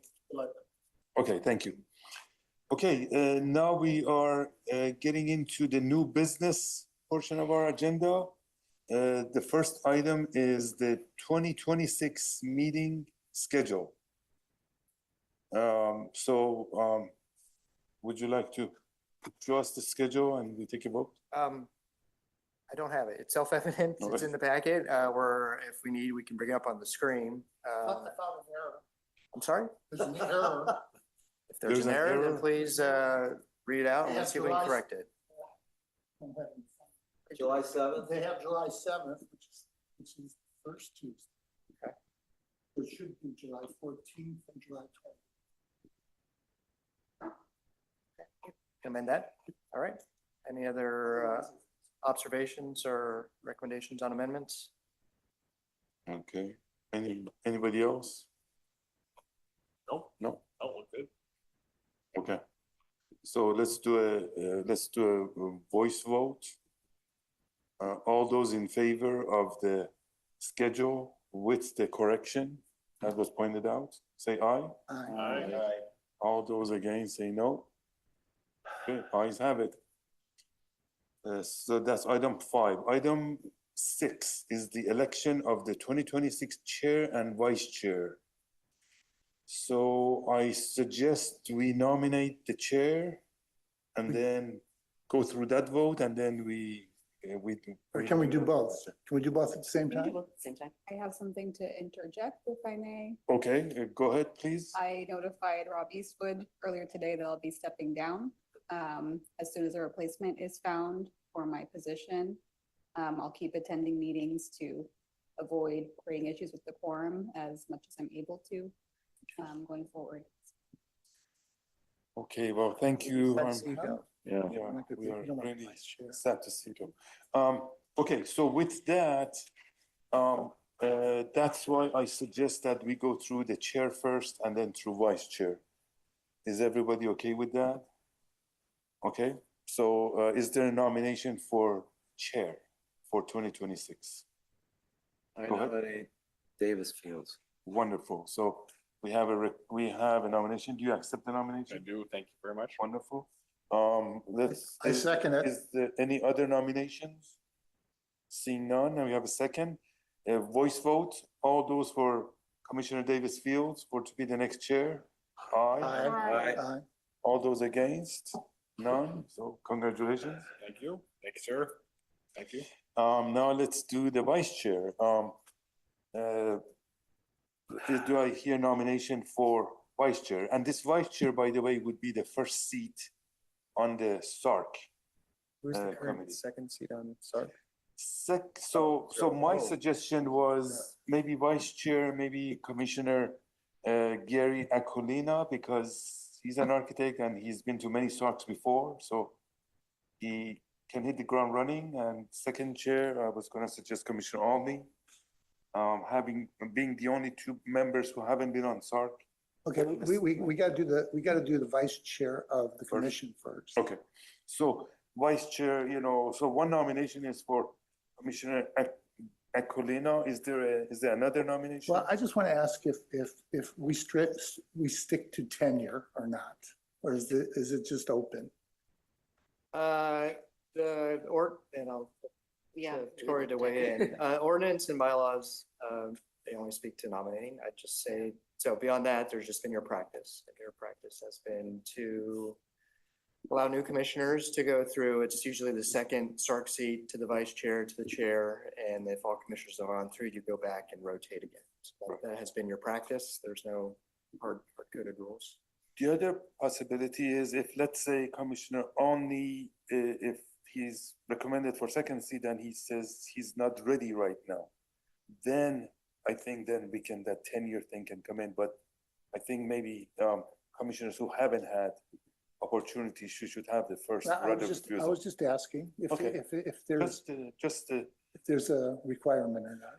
So let's do a voice vote for Commissioner Gary, and you said you do accept the nomination. I accept the nomination. Wonderful.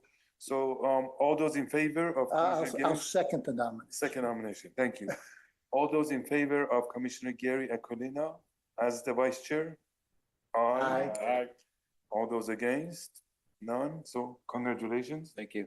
So you are now also the first seat on the SARC. So technically, and normally that's, technically the new chair Gets has supreme powers on appointing the two SARC members. Nice. In practice, as long as I've been here, the vice chair has been the first seat. But per the bylaws and per the ordinance, is the incoming chair has the discretion to select two members for SARC. Matt, you should turn the Gavel? gavel over. Yeah, hand him the gavel now. You know, that's what he was after the whole time. No. Now put your thumb right there and It's actually effective as of January, right? So It it's is, not- it is yeah, effective but he as of can- January, but being my favorite vice chair, you know, It's only vice chair. You're saying that to all of them. he just wants to keep his seat. Yeah.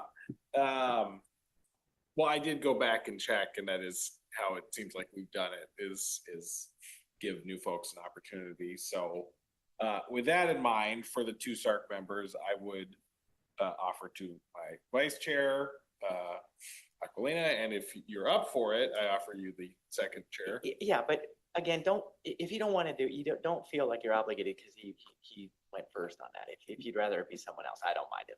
That's a precedent we have, and Yeah, okay. I mean, I'm flattered, honored. Yeah, so if you're up for it. Yeah. Well, the rest of us don't really want it. Is that the thing? Oh, is that what's going on? What exactly are you roping me in? It's an hour before the meeting. It is starting to meet more and more sporadically. I think we probably had 8 of them. Yeah.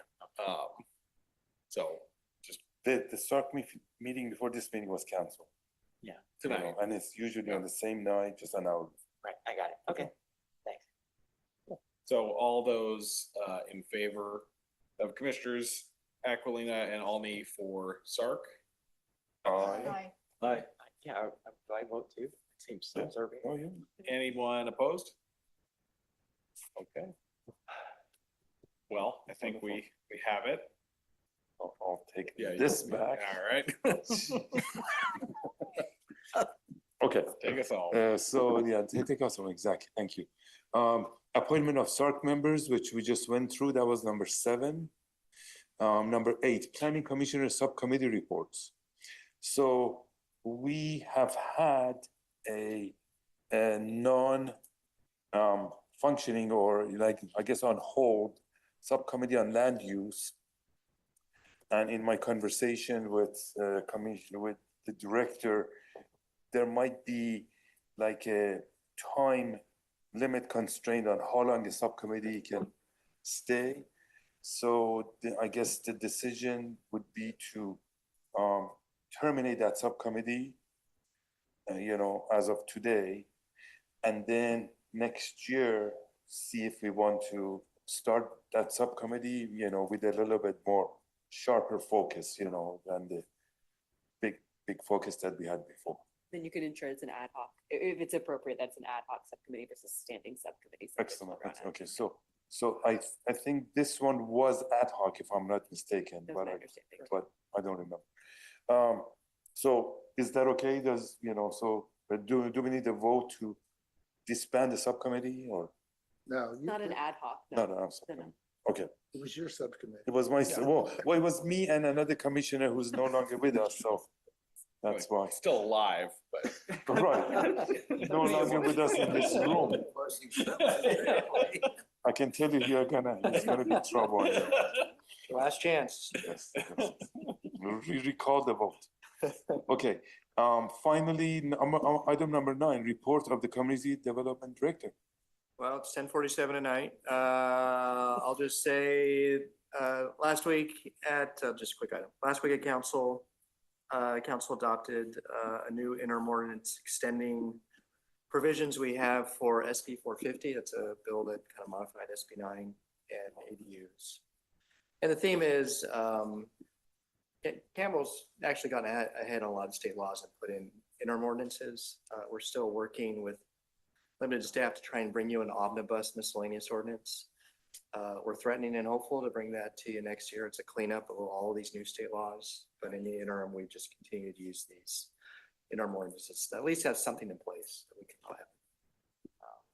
I have nothing to report beyond that.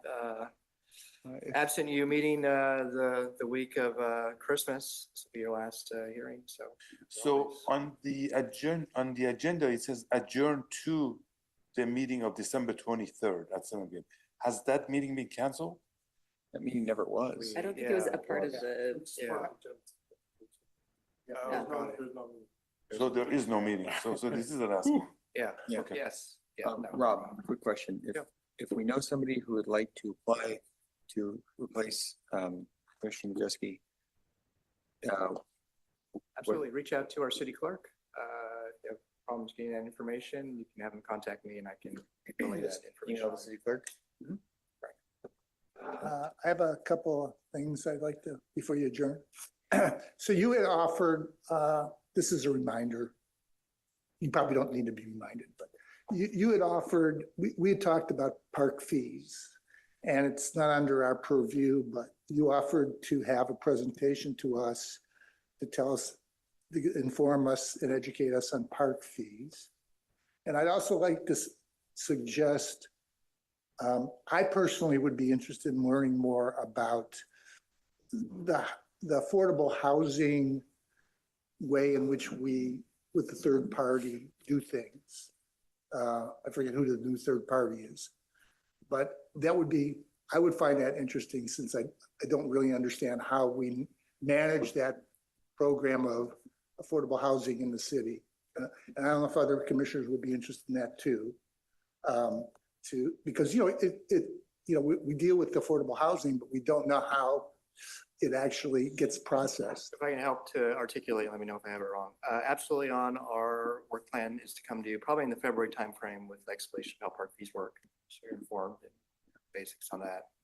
And two, I'm assuming Commissioner Zister, you're referring to the below market rate program. Yeah, below market pay. Okay, yeah, we have, of course, our housing manager, Eloisa, and we have a contracted manager that manages that program, but we could give you a study session on how that works. That'd be nice. Okay, with that. Just quick, the reason I was distracted, I would adjourn to January 13th, your next. January 13th, okay. Wonderful. Thank you. Have happy holidays. Thank you. See you before that and Happy New Year. thank you. Happy.